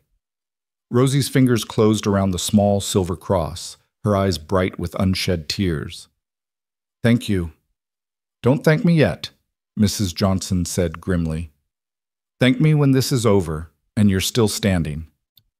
The ride to town was miserable, rain soaking through their coats and turning the world into shades of gray and brown. Jonas rode close to Rosie, watching for any sign of trouble, but the road remained empty except for the mud and the rain and the weight of what was coming. Red Willow looked different in the daylight after yesterday's revelations. The people who'd been ready to hang Rosie as a murderer now averted their eyes as they passed, shame making them small and quiet. Some whispered behind their hands. Some stared openly, trying to reconcile the bruised young woman with the hero who'd brought down their most respected citizens. A few nodded with something like respect, though whether it was for her courage or their own guilty consciences, Jonas couldn't tell. The sheriff's office was crowded when they arrived. Dawson had called in the territorial marshal, a hard-faced man named Clayton who'd seen his share of corruption and wasn't impressed by much. Also present was Judge Arthur Blackwood, who'd ridden in from Cheyenne overnight specifically for this case. The judge was old, maybe 70, with white hair and eyes that missed nothing. Miss Bellamy, Judge Blackwood said as Rosie entered, his voice formal but not unkind. I've read Sheriff Dawson's initial report and examined the ledgers you recovered. Before we proceed to a formal hearing, I need to hear your testimony in full. Everything you remember from the beginning. Rosie glanced at Jonas, who nodded encouragement, then took the chair indicated across from the judge's temporary desk. For the next 3 hours, she talked. She told them about growing up in the Missouri orphanage, about being sold at age 8 to the family who'd treated her like livestock. She told them about escaping at 18, about making her way west, about hearing that Hollow Creek needed staff, and thinking maybe, just maybe, she could help children the way no one had helped her. She told them about noticing the discrepancies in the records within her first month. Children who were listed as adopted but whose paperwork didn't look quite right. Children who left in the middle of the night without goodbyes. Money that appeared in Mrs. Crowley's office that didn't match the orphanage's legitimate income. I started keeping my own records, Rosie said, her voice steady despite the tremor in her hands. Writing down everything I saw, everyone who visited, every transaction I could observe. Daniel, the young man who died in the fire, he noticed the same things. We compared notes, built a case, but we didn't know who to trust. The local sheriff had been to the orphanage several times, always leaving with Mrs. Crowley smiling. And then Detective Webb arrived.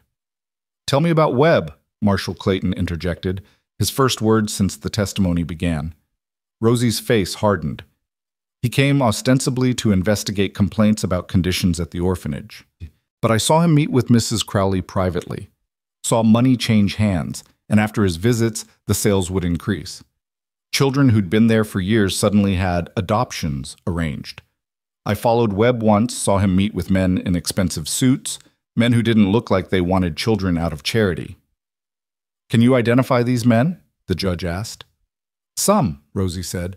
Thomas Henderson from the general store. He's already in custody. There was a rancher from the south named Calhoun who bought 3 boys over 6 months, said he needed ranch hands, but the boys were only 8 and 9 years old. And there was a woman. Rosie's voice faltered. A woman in fine clothes who came looking for girls specifically. Young girls. She bought 4 over the time I was there. Mrs. Crowley called her Lady Margaret, but I don't know her real name. The way she looked at those children, Rosie wrapped her arms around herself. I knew what she wanted them for. I knew, and I couldn't stop it. You stopped it by gathering evidence, Judge Blackwood said firmly, by risking your life to expose them. That takes courage most men don't have, let alone a young woman alone in the world. It wasn't courage, Rosie said bitterly. It was guilt. Every child they sold while I gathered proof, that's on me. Every day I waited to have enough evidence to be sure. Another child suffered. That's not on you, Jonas said from where he stood by the door. That's on them. On the monsters who sold innocence for profit. Marshal Clayton consulted his notes. According to the ledgers, 47 children were sold over 3 years. We've identified the buyers for 32 of them. My men are already tracking them down. Some of the children have been recovered, 3 so far, including a boy who was being worked nearly to death on Calhoun's ranch. The others, he paused, his face grim. We'll find them, however long it takes. What about the children who died in the fire? Rosie asked, her voice breaking. Daniel and Grace? They were trying to save the little ones, but someone locked the doors from outside. Someone trapped them in there deliberately. Webb has confessed to that, Dawson said quietly. Once he realized how much evidence we had, once his shoulder wound got infected and he thought he might die anyway, he started talking. Said it was Mrs. Crowley's idea. She knew you and Daniel were on to them, knew you'd been snooping. She told Webb to set the fire, make it look like an accident, eliminate the evidence and the witnesses all at once. Webb brought 2 of his men to do it. They doused the building in kerosene, lit it up, and barred the doors. They didn't know you'd already escaped with the ledgers. Did he say what happened after? Jonas asked. How they found her? Webb's confession painted a brutal picture. They'd searched the grounds and found Rosie hiding in the woods, the metal box clutched in her arms. They'd beaten her, trying to make her tell where she'd hidden the ledgers, not believing her when she said they were buried back at the orphanage. When she wouldn't, or couldn't, give them what they wanted, Webb had ordered his men to kill her and dispose of the body where it would never be found. But one of the men balked, Dawson continued. Said he'd signed up for money, not murder. Webb shot him, then stuffed you in that burlap sack himself. His men panicked, threw you in a wagon, and drove out to McCord's land figuring it was remote enough that you'd never be found. They didn't know Jonas rides his fence line every morning. Didn't know Clara would be with him. Rosie was shaking now, the memories flooding back with brutal clarity. I remember the wagon. I remember praying someone would find me before I suffocated. I remember thinking about all those children and how I'd failed them. You didn't fail anyone, Judge Blackwood said firmly. Because of you, we have evidence that will dismantle a trafficking network that reaches across 3 territories. Because of you, children will be returned to safety. And because of you, the people responsible will hang. He stood, gathering his papers. Miss Bellamy, I'm ordering you into protective custody until the trial. We have reason to believe others involved in this conspiracy may attempt to silence you before you can testify publicly. She'll stay at my ranch, Jonas said immediately, under my protection. Mr. McCord, I appreciate your dedication, but nothing, Jonas interrupted. You put her in a jail cell, even for her own protection, and you'll break her. She needs to be somewhere she feels safe, somewhere she can breathe. That's my ranch. He's right, Rosie said quietly. I can't be locked up again. Even if it's for my own good, I'll lose my mind. Judge Blackwood studied them both, his old eyes seeing more than they said. Very well, but I'm assigning 2 deputies to guard the property around the clock. And Mr. McCord, if anything happens to this witness, if she disappears or is harmed in any way, you'll answer for it. Understood, Jonas said. The formal hearing took most of the afternoon. They brought in Webb, his shoulder bandaged and his face pale with infection and fear. He corroborated Rosie's testimony, adding details that made even the hardened lawmen look sick. Mrs. Crowley's network had been operating for nearly a decade, selling hundreds of children across the Western Territories. Some had been worked to death. Some had disappeared entirely. And some, a handful that made the judge order the courtroom cleared of everyone but essential personnel, had been sold to people whose depravity exceeded even slavery. Henderson broke down on the stand, weeping and begging for mercy he hadn't shown the children he'd purchased. He claimed he'd only bought them for labor, had treated them well, but when marshals searched his property, they found 3 children living in his barn, underfed and covered in bruises. Henderson had no defense left after that. By the time they finished, the sun was setting and Rosie looked like she might collapse. Jonas helped her outside where a crowd had gathered, larger than before, angrier. But this time the anger wasn't directed at Rosie. It was directed at Henderson and Webb and everyone who'd known or suspected and done nothing. "Hang them!" someone shouted. "Hang them all!" another voice echoed. Judge Blackwood appeared on the steps, his voice carrying across the crowd. Justice will be served, but it will be served according to law, not mob rule. These men will stand trial. They will be convicted by a jury of their peers, and they will hang from a proper gallows, not a lynch rope. We are not animals. We are civilized people, and we will act like it." The crowd muttered, but didn't advance. Dawson and his deputies formed a protective cordon around Rosie and Jonas, escorting them to their horses, while the two assigned guards, young men named Miller and Shaw, mounted up to follow them back to the ranch. Clara was waiting on the porch when they arrived, Mrs. Johnson beside her. The little girl took one look at Rosie's exhausted face and ran to her, wrapping her arms around Rosie's waist. "Mama looks tired," Clara said to Jonas. "Mama needs soup and bread and her bed." "That's exactly what Mama needs," Jonas agreed, his use of the word deliberate. Rosie's eyes met his, questioning, and he nodded. If Clara wanted to call her Mama, if it brought the child comfort and Rosie peace, then who was he to argue with what the wind had told his daughter? That night, with the deputies stationed outside and Clara finally asleep, Jonas found Rosie standing in the kitchen exactly as she had that first night, staring out the window, arms wrapped around herself, lost in thoughts too heavy for one person to carry. "It's not over," she said without turning around. "The judge says 3 more weeks until the trial. 3 more weeks of waiting for someone to come finish what Webb started." "They won't get to you," Jonas said. "I won't let them." "You can't promise that." She turned to face him, her eyes bright with unshed tears. "Jonas, these people, they have money, power, connections. What if they bribe the jury? What if they make evidence disappear? What if they kill me before I can testify?" "Then we run," Jonas said simply. "All 3 of us. We take Clara and we disappear into the mountains or down into Mexico. We start over somewhere they can't find us." "You'd do that?" Rosie asked, disbelief coloring her voice. "You'd give up your ranch, your life here, everything you've built?" Jonas crossed the room and took her hands in his. "This ranch is just land and wood. My life here is just days and nights. But you—" He paused, choosing his words carefully. "You and Clara, you're something more, something that matters more than any of this. So yes, I'd give it all up if it meant keeping you both safe." "That's crazy," Rosie whispered, but she didn't pull away. "Maybe," Jonas agreed, "but I learned something these past weeks. I learned that sometimes crazy is just another word for brave. And I learned that when the wind brings you someone who makes your daughter smile and your house feel like a home again, you don't question it. You just hold on tight and face whatever comes." "The wind didn't bring me," Rosie said. "Random chance brought me. Someone's cruelty brought me." "Clara would disagree," Jonas said. "And lately, I'm thinking maybe Clara knows things we don't. Maybe there's no such thing as random chance.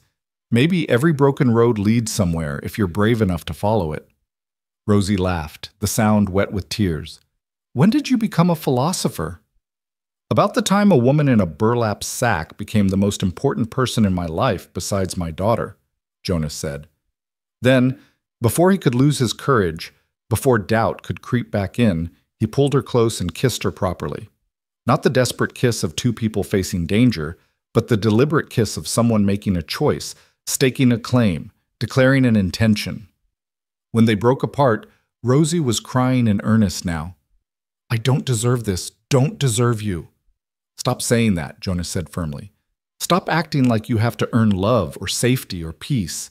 You survived. You fought. You told the truth when it would have been easier to stay silent. If that doesn't make you deserving, then I don't know what does." "I'm scared," she admitted. "I'm so scared of what comes next, of the trial, of testifying, of looking at those men and having to relive everything. I'm scared I'll freeze. I'm scared I'll fail." "Then I'll be there," Jonas said. "Right there in that courtroom. And every time you feel like you can't go on, you look at me and remember, you're not alone anymore. You've got me.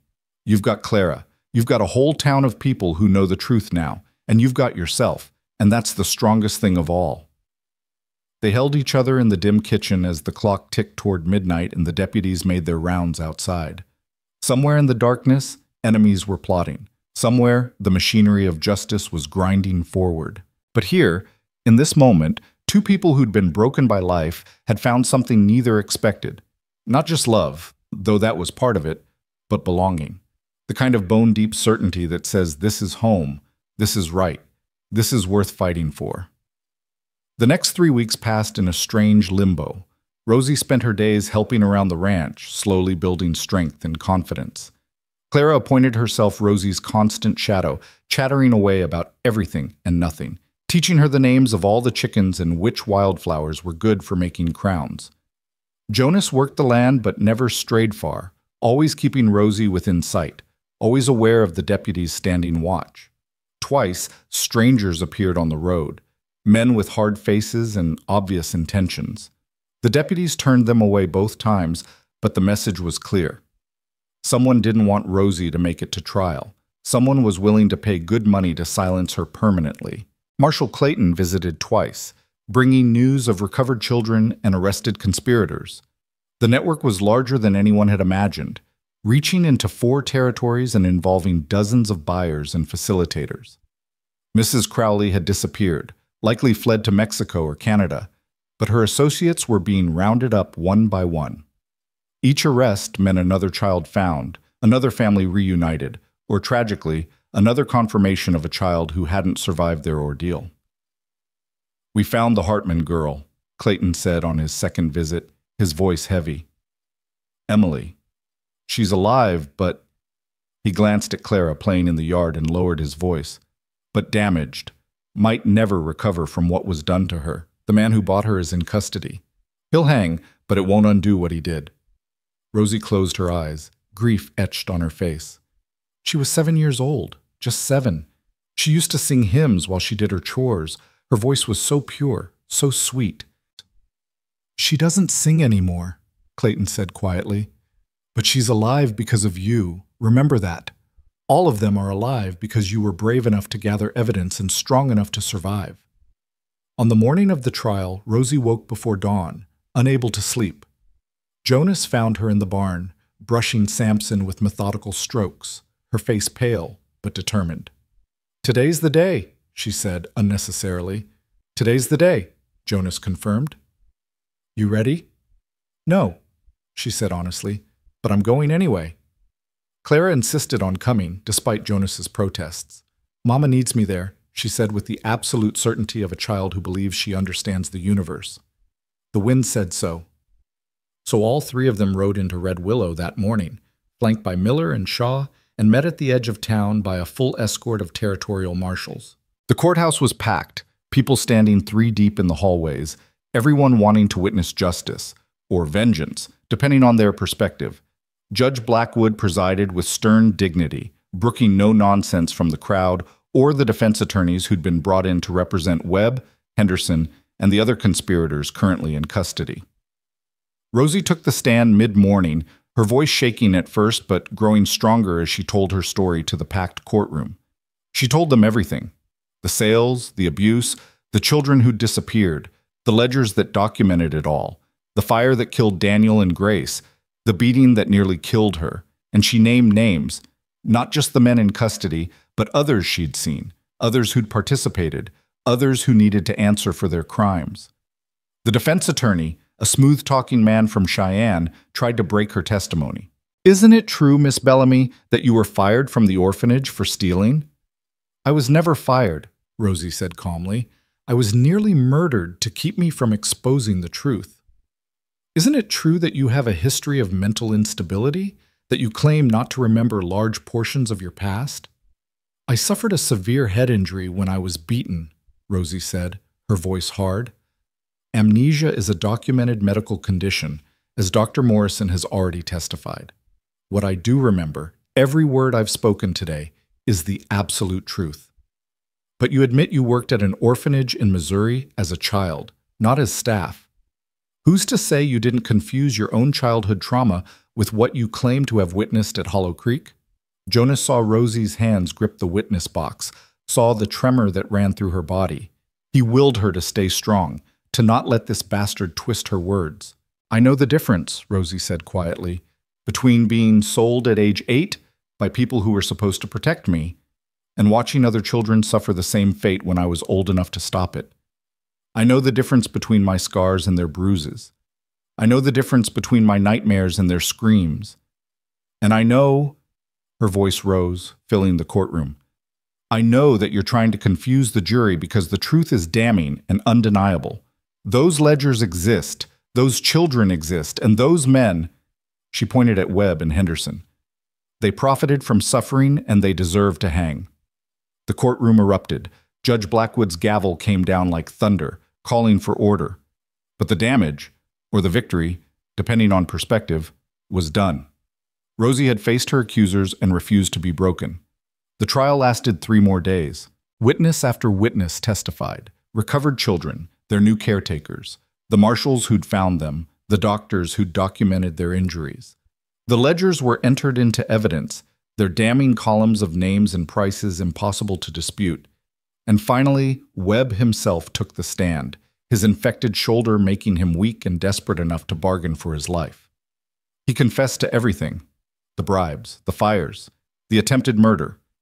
And he named others, powerful men in Cheyenne and beyond, men who'd thought themselves untouchable. By the time he finished, half the territorial government was implicated and 3 more arrest warrants had been issued. The jury deliberated for less than 2 hours. When they returned, the foreman read the verdict in a voice that shook with emotion. We find the defendants guilty on all counts: murder, arson, human trafficking, conspiracy. And we recommend the maximum penalty permitted by law. Judge Blackwood nodded gravely. Marcus Webb, Thomas Henderson, and your co-conspirators, you have been found guilty by a jury of your peers of crimes so heinous they defy civilized comprehension. You sold children, innocent, helpless children, to slavers and predators. You murdered 2 people to cover your crimes, and you attempted to murder the one witness brave enough to expose you. For these crimes I sentence you to death by hanging, said sentence to be carried out 1 week hence. May God have mercy on your souls, because this court has none. The courtroom erupted again, but this time with cheers and applause. Jonas pulled Rosie close as she collapsed against him, her body shaking with sobs of relief and exhaustion and grief for all the children who couldn't be saved. Clara wrapped herself around Rosie's legs, and together the 3 of them stood there in the chaos, holding each other while justice, imperfect and incomplete but real nonetheless, was finally served. Outside the courthouse, the crowd parted for them like a sea. People reached out to touch Rosie's hand, to thank her, to tell her she was brave. Mrs. Johnson pushed through the crowd and pulled Rosie into a fierce hug. "You did it, child," she said. "You stood up to monsters and you won." "It doesn't feel like winning," Rosie said quietly. "Not when Emily Hartman doesn't sing anymore.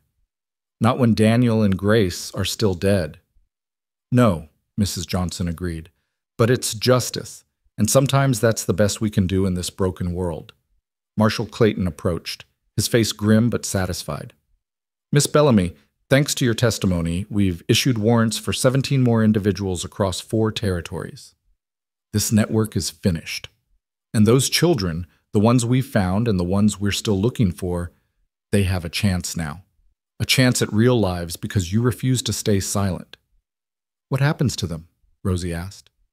"The children you've recovered. Where do they go?" "Some have living relatives we're trying to locate," Clayton said. "The others—" He paused. "There's talk of establishing proper orphanages, well-funded, well-regulated places where children are protected, not exploited. Some folks are saying we should name one after you." "No," Rosie said immediately. "Name it after Daniel. He died trying to save them. He deserves to be remembered." "The Daniel Morrison Home for Children," Clayton said, trying it out, "has a nice ring to it. I'll pass that along." As the sun set on Red Willow that evening, Jonas drove Rosie and Clara home in the wagon, the deputies following at a respectful distance. The trial was over. The verdict was just. In 1 week, the men who'd caused so much suffering would hang, and the world would be marginally better for their absence. But for now, there was just the road home, and Clara's sleepy chatter, and Rosie's hand in Jonas's, and the knowledge that they'd survived. They'd faced the darkness and come through it together, scarred but unbroken, changed but not destroyed. "Papa," Clara said drowsily from where she sat between them, "now that the bad men are going away, does that mean Mama can stay forever?" Jonas looked at Rosie, the question hanging between them.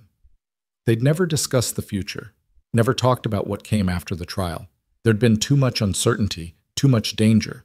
But now— "That depends on your mama," Jonas said carefully. "She's free to go anywhere she wants now, free to start a new life wherever she chooses. Rosie was quiet for a long moment, staring at the road ahead. Then she squeezed Jonas's hand and said, "I already have a new life, right here, if you'll have me." "Mama's staying," Claire announced to the darkening sky. "I told you the wind was right."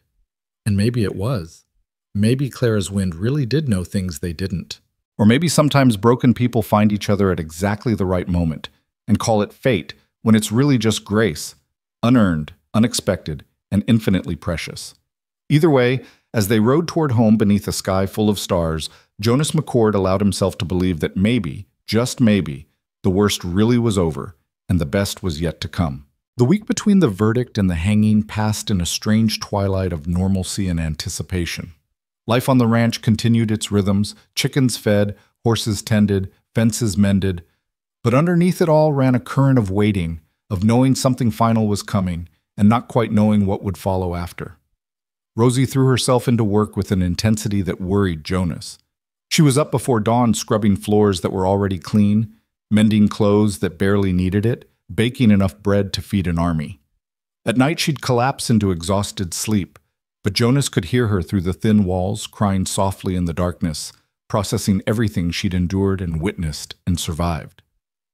On the third morning, he found her in the garden Martha had planted years ago, now overgrown and wild. Rosie was on her knees pulling weeds with savage efficiency, her hands already dirty and scratched.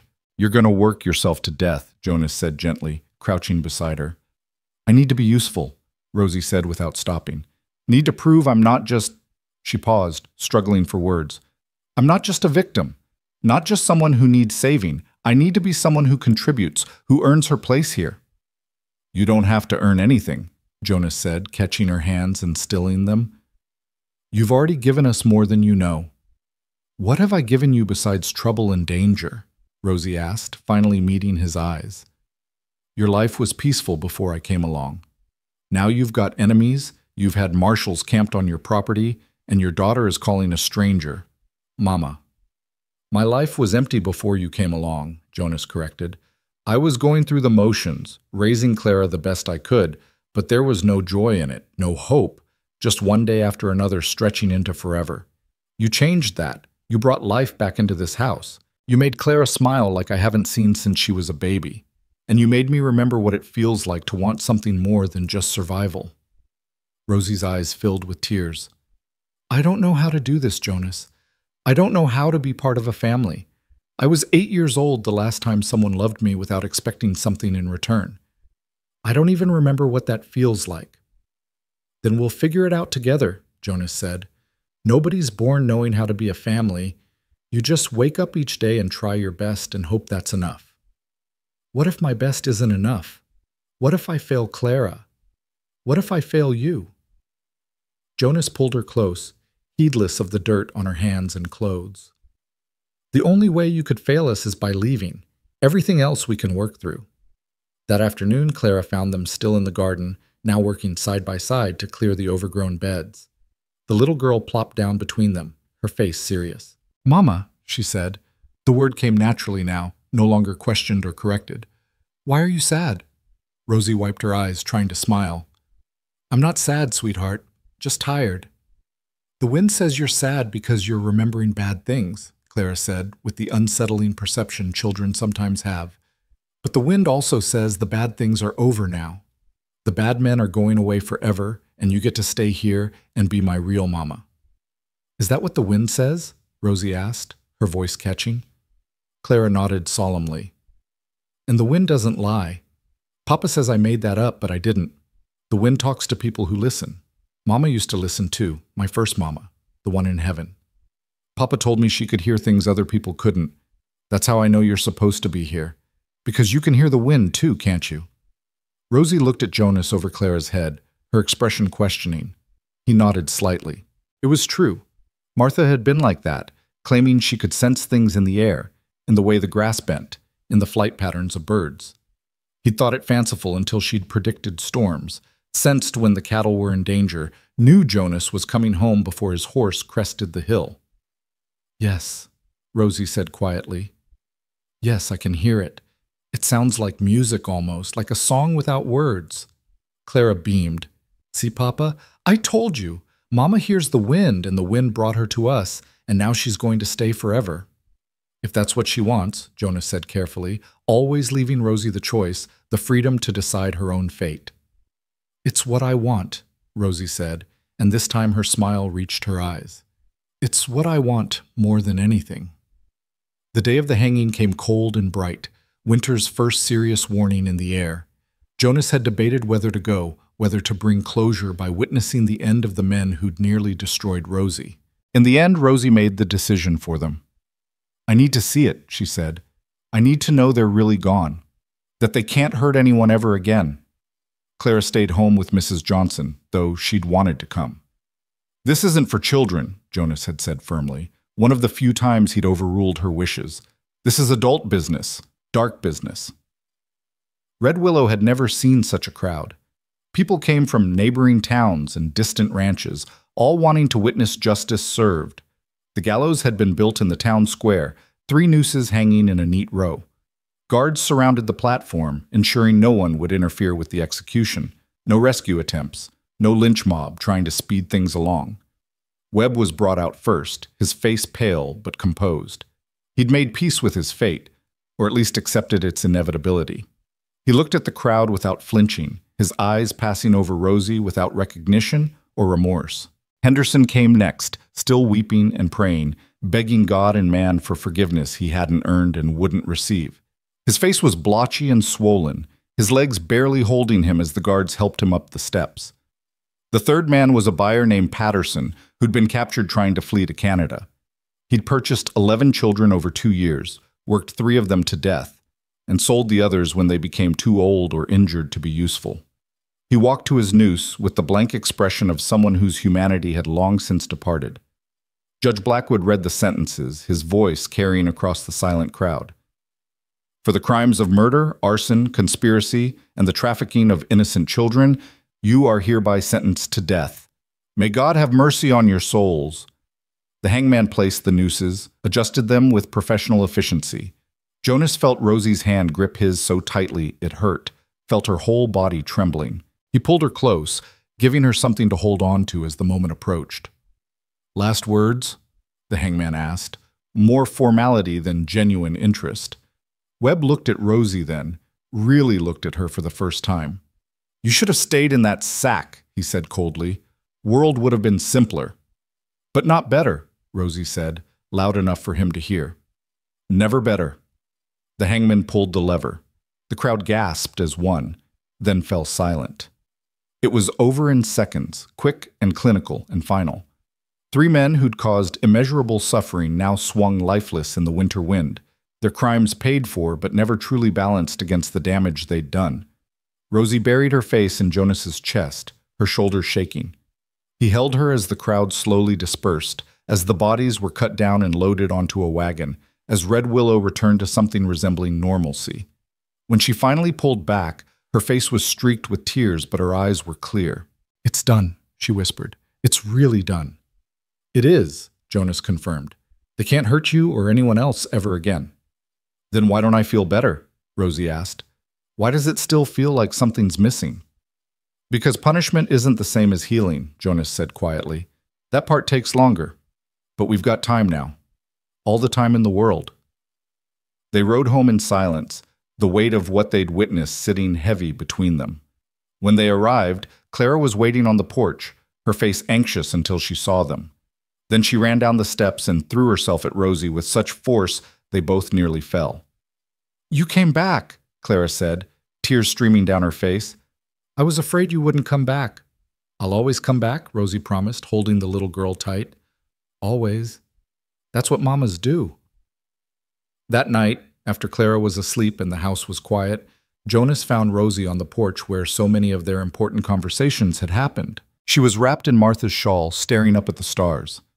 I've been thinking, she said as he settled beside her, about what comes next, about who I want to be now that I'm not running or hiding or fighting anymore. And who's that? Jonas asked. Someone useful, Rosie said. Marshall Clayton told me they're establishing proper orphanages, places where children will be safe and cared for. They'll need people to run them, people who understand what those children have been through, people who won't give up on them. Jonas felt something cold settle in his stomach. You want to leave? Go work at one of these new orphanages. No, Rosie said quickly, turning to face him. No, I want to stay here. This is home. You and Clara, you're my family. But Jonas, there are so many children who need help. What if... She paused, gathering courage. What if we helped them? Not all of them, we couldn't possibly, but some. What if we opened our home to children who have nowhere else to go? What if we gave them what I never had? A real family, a safe place, a chance to heal? Jonas stared at her, the idea taking shape in his mind.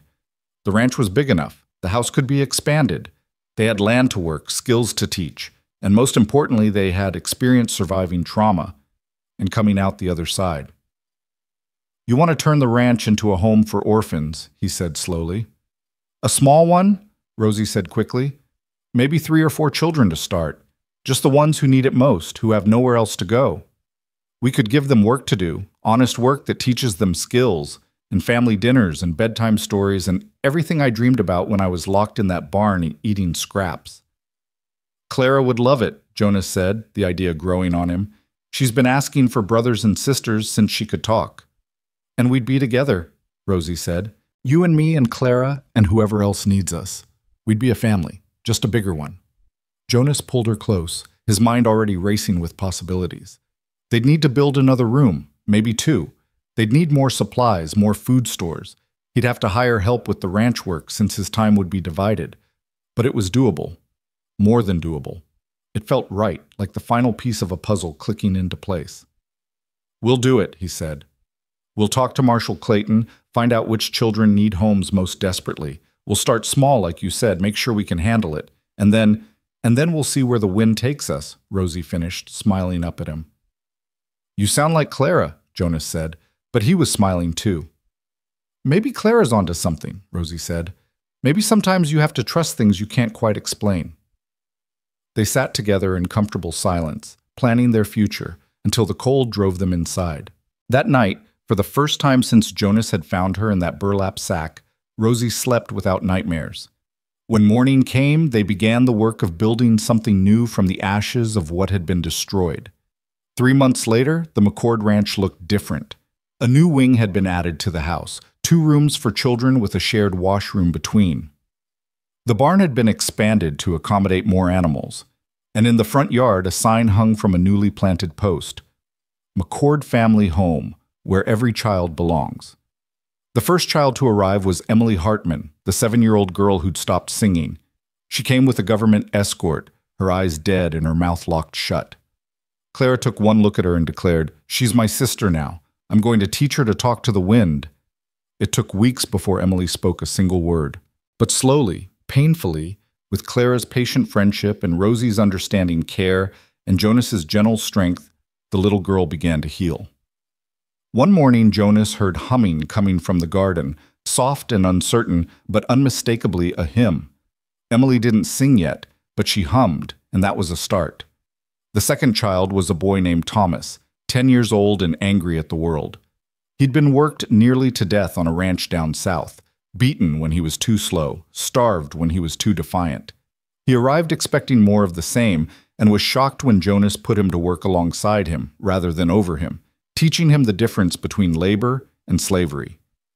You work because you're part of this family, Jonas explained, showing Thomas how to properly mend a fence. And families take care of each other. You do your share. You get your share.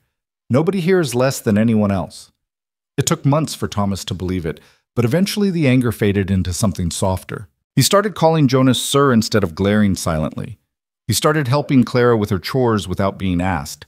And one day he called Rosie Ma, and then looked shocked by his own boldness. "That's all right," Rosie said gently. "You can call me whatever feels right to you."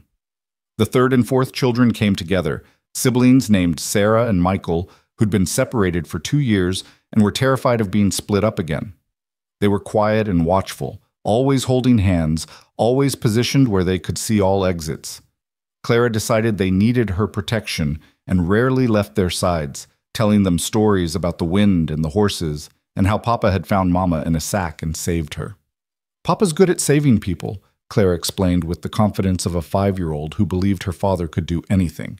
And Mama's good at making people feel safe. So you're going to be okay now." Slowly, impossibly, they were.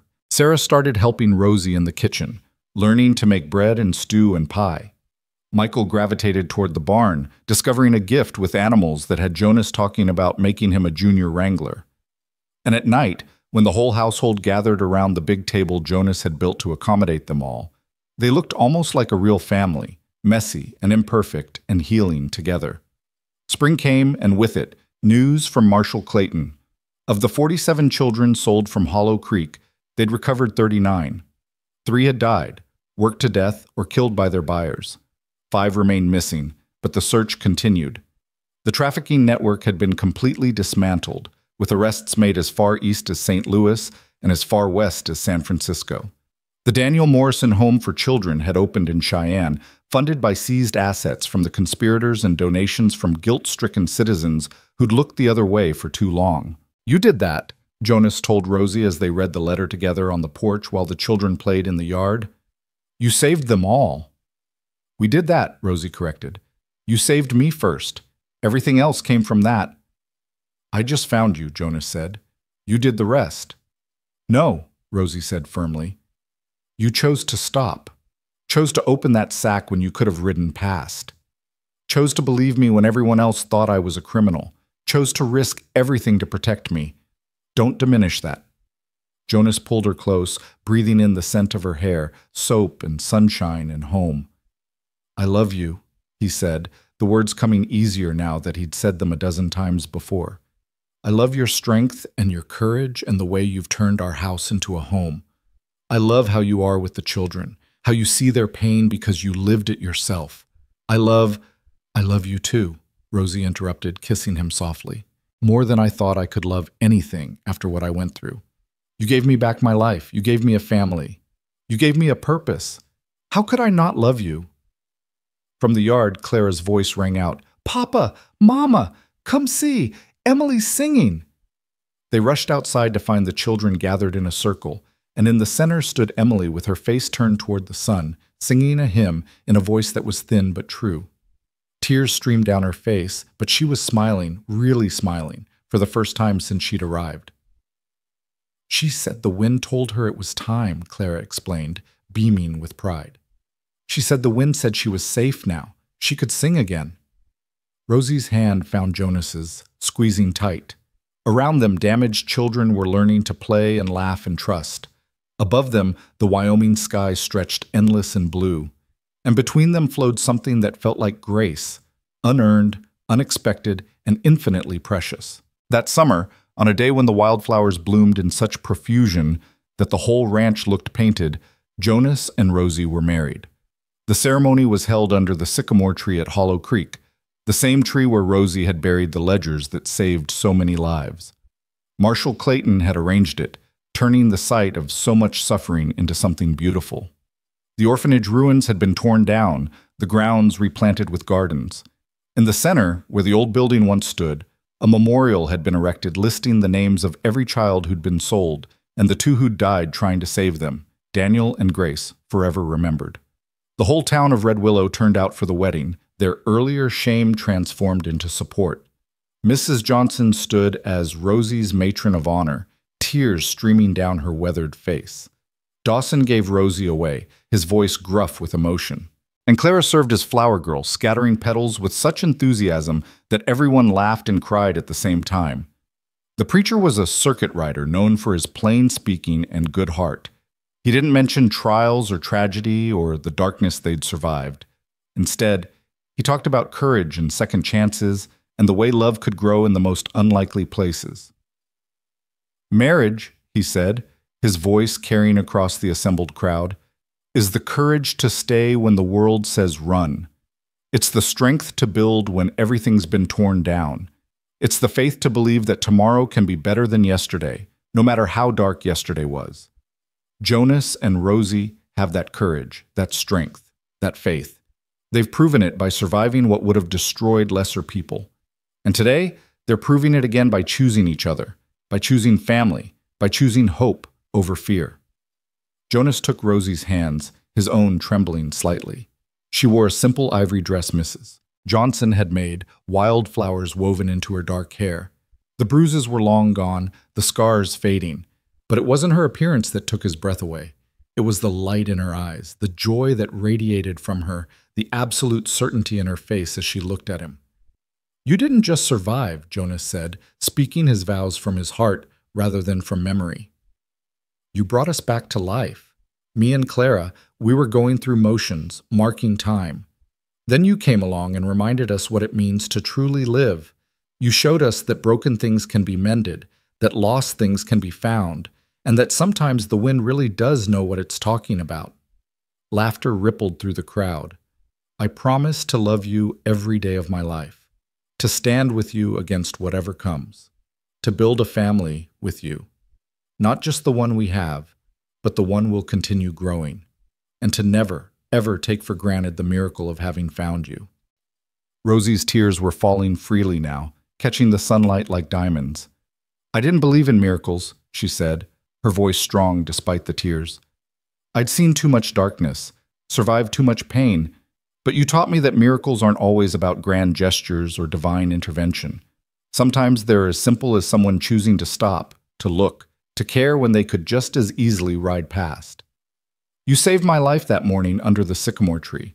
But more than that, you gave me reasons to want to live it. You and Clara, you showed me what family really means. Not blood or obligation, but choice. Choosing each other every day, choosing to stay, choosing to love, even when it's hard. I promise to honor that choice. To be the wife you deserve, the mother Clara and the other children need, and the partner you can count on through whatever storms come. Because they will come. That's life. But we'll face them together." The preacher smiled. "By the authority vested in me by the territory of Wyoming and the grace of God, I now pronounce you husband and wife.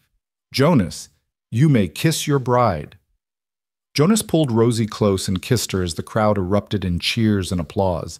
Claire was jumping up and down, shouting, "Mama and Papa are married, I told you. The wind told me they would be." Emily was singing, her voice pure and clear. Thomas and Michael were grinning, looking more like children and less like survivors, and Sarah was crying happy tears, clutching Mrs. Johnson's hand. The reception was held back at the ranch, tables set up in the yard, food contributed by half the county. There was music and dancing and laughter that went on until the stars came out. Jonas danced with Rosie, then with Clara, then with each of the other children until they were all dizzy and giggling. Rosie was passed from partner to partner, Dawson, Clayton, even old Doc Morrison, who'd pronounced her healed and whole. As the evening wore on and the children began to tire, they gathered around the big table one last time. Jonas stood, raising his glass of cider. "I want to thank you all for being here today," he said, "for standing with us, supporting us, and helping us build something good from the ashes of something evil. But mostly I want to thank my wife." He paused, savoring the word. "For being the bravest person I've ever known, for refusing to stay silent when silence would have been safer, for fighting to save children she'd never met, and for choosing us, choosing this life, when she could have chosen easier roads." "To Rosie," the crowd echoed, glasses raised. "And to Clara," Rosie added, standing beside Jonas, "for listening to the wind, for believing in miracles, and for deciding on day one that I was her mama. Sometimes children see truth better than adults. She saw what we were too blind to recognize, that we belonged together." "To Clara!" the crowd cheered. Clara stood on her chair, her face glowing with pride. "And to our family," she announced, "the one we got and the one we made.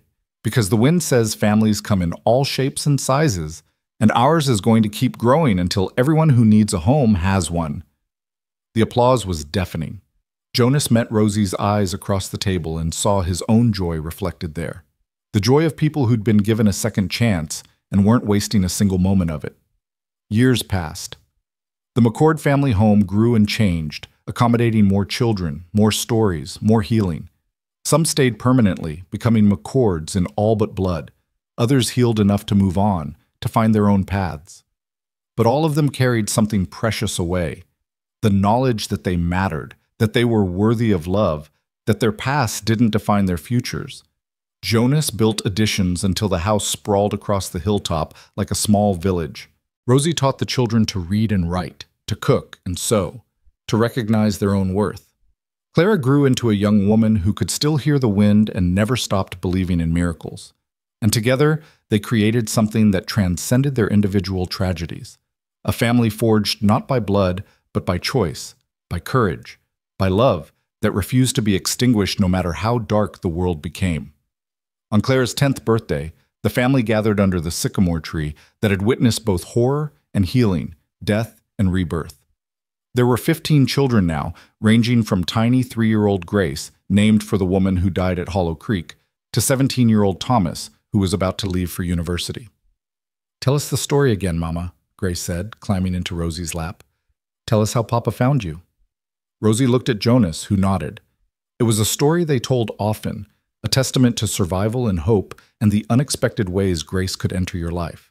"Once upon a time," Rosie began, her voice carrying to all the children gathered around, "there was a girl who was lost and broken and left to die.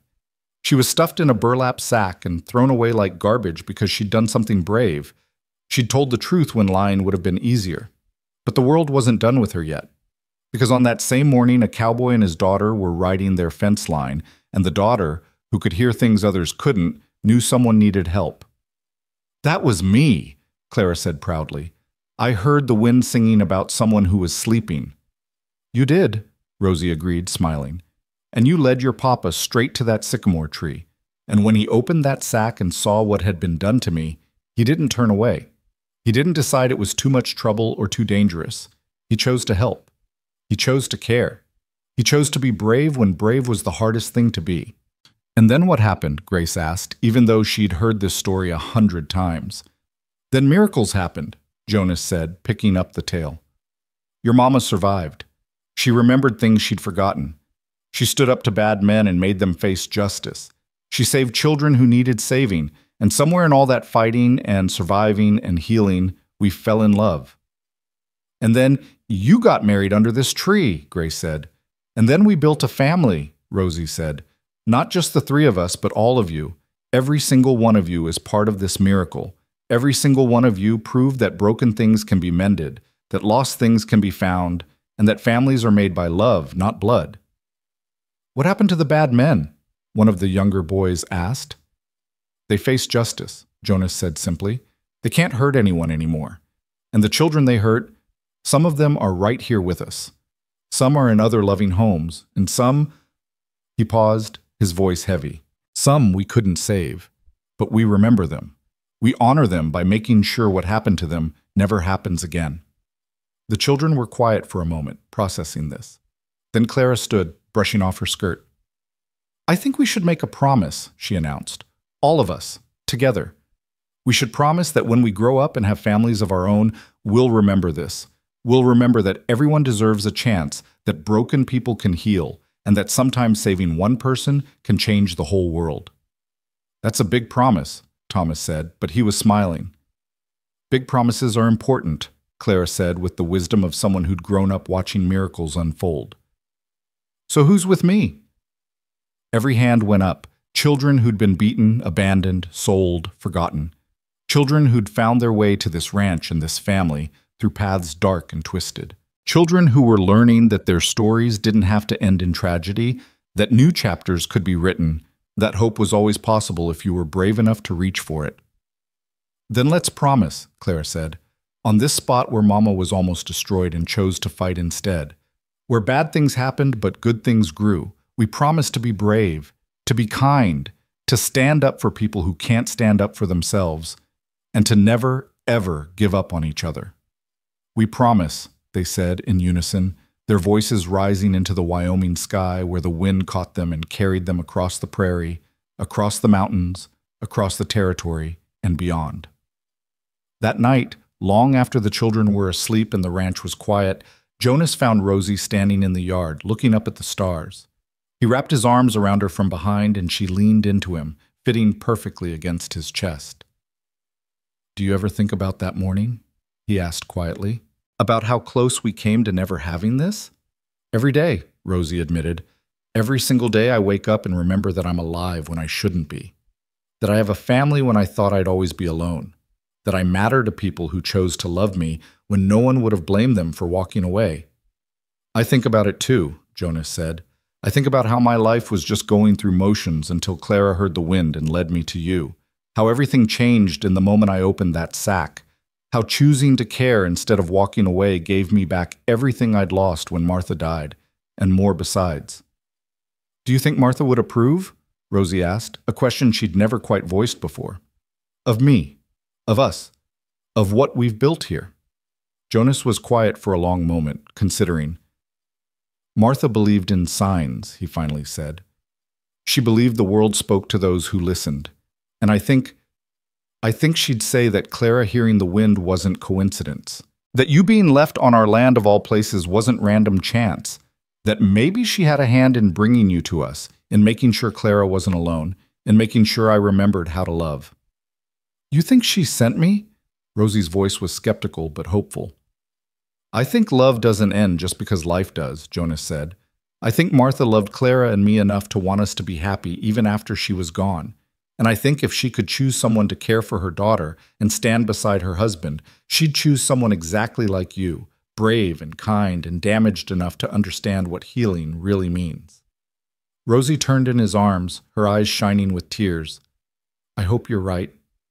I hope she knows how much I love them. Love you and Clara. I hope she knows I'll spend the rest of my life trying to be worthy of the gift she gave me. You already are, Jonas said, kissing her forehead. You were worthy the moment you survived. Everything since has just been proof. They stood together under the stars, two people who'd been broken and remade, who'd faced darkness and chosen light, who'd built something beautiful from the ashes of tragedy. Around them, the ranch slept, a house full of children who'd found safety, a barn full of animals cared for with love, gardens planted with hope for future harvests. What do you think comes next? Rosie asked. We've got 15 children now. The house is bursting. Do we stop here? Do you want to stop? Jonas asked. Rosie laughed softly. No, there's always room for one more. There's always another child who needs saving. But Jonas, we're not young anymore. We've got gray hair and creaking joints and responsibilities that would terrify most people. And we've got love enough for 100 children, Jonas said. We've got experience surviving impossible things. We've got Clara to help us, and Thomas is talking about coming back after university to run the ranch side while we focus on the children. We've got everything we need except more hours in the day. So we keep going, Rosie said. We keep going, Jonas agreed, until we can't anymore. And then our children will keep going after us. That's legacy, Rosie. That's what survives when we're gone. Not buildings or money, but the love we put out into the world through the children we save. The McCord legacy, Rosie said, testing the words. Not bad for a girl who was left in a sack to die. Not bad for a cowboy who almost rode past the most important moment of his life, Jonas countered. They walked back to the house hand in hand, ready for whatever tomorrow would bring. Behind them, the wind whispered through the grass, carrying their story across the prairie. And if you listened carefully, if you had the gift Clara possessed, the gift Martha had passed down, the gift Rosie had discovered in herself, you could hear in that wind a song of hope, of healing, of families forged in fire and tempered by love. The girl who'd been abandoned in a burlap sack had become a mother to dozens. The cowboy who'd chosen to stop had built a legacy of compassion. And the little girl who talked to the wind had shown them all that miracles weren't just possible, they were inevitable, if you were brave enough to believe and strong enough to fight for them. Years later, when Jonas and Rosie were old and gray, when their house had sheltered over 100 children, when their story had become legend across the territory, someone asked Rosie what she'd learned from everything she'd endured. She thought for a long moment, her weathered hand clasped in Jonas's. Their great-grandchildren, blood and chosen both, playing in the yard Clara had once run through alone. I learned that darkness doesn't last forever, she said finally. That love is stronger than hate, that courage is contagious, and that sometimes the worst moments of your life are just the beginning of the best chapters. I learned that family isn't about blood or obligation. It's about showing up day after day, choosing each other over and over. And I learned, she looked at Jonas, her eyes bright with emotion. I learned that being saved once doesn't mean you're done. It means you have the responsibility to save others, to pass the grace forward, to make sure your suffering means something by preventing others from suffering the same way. What would you tell that girl in the burlap sack if you could go back? Someone asked. Rosie smiled, thinking of that terrified young woman who'd thought her life was over. I'd tell her to hold on. I'd tell her that someone is coming who will choose to care when caring is hardest. I'd tell her that her story isn't over. It's just beginning.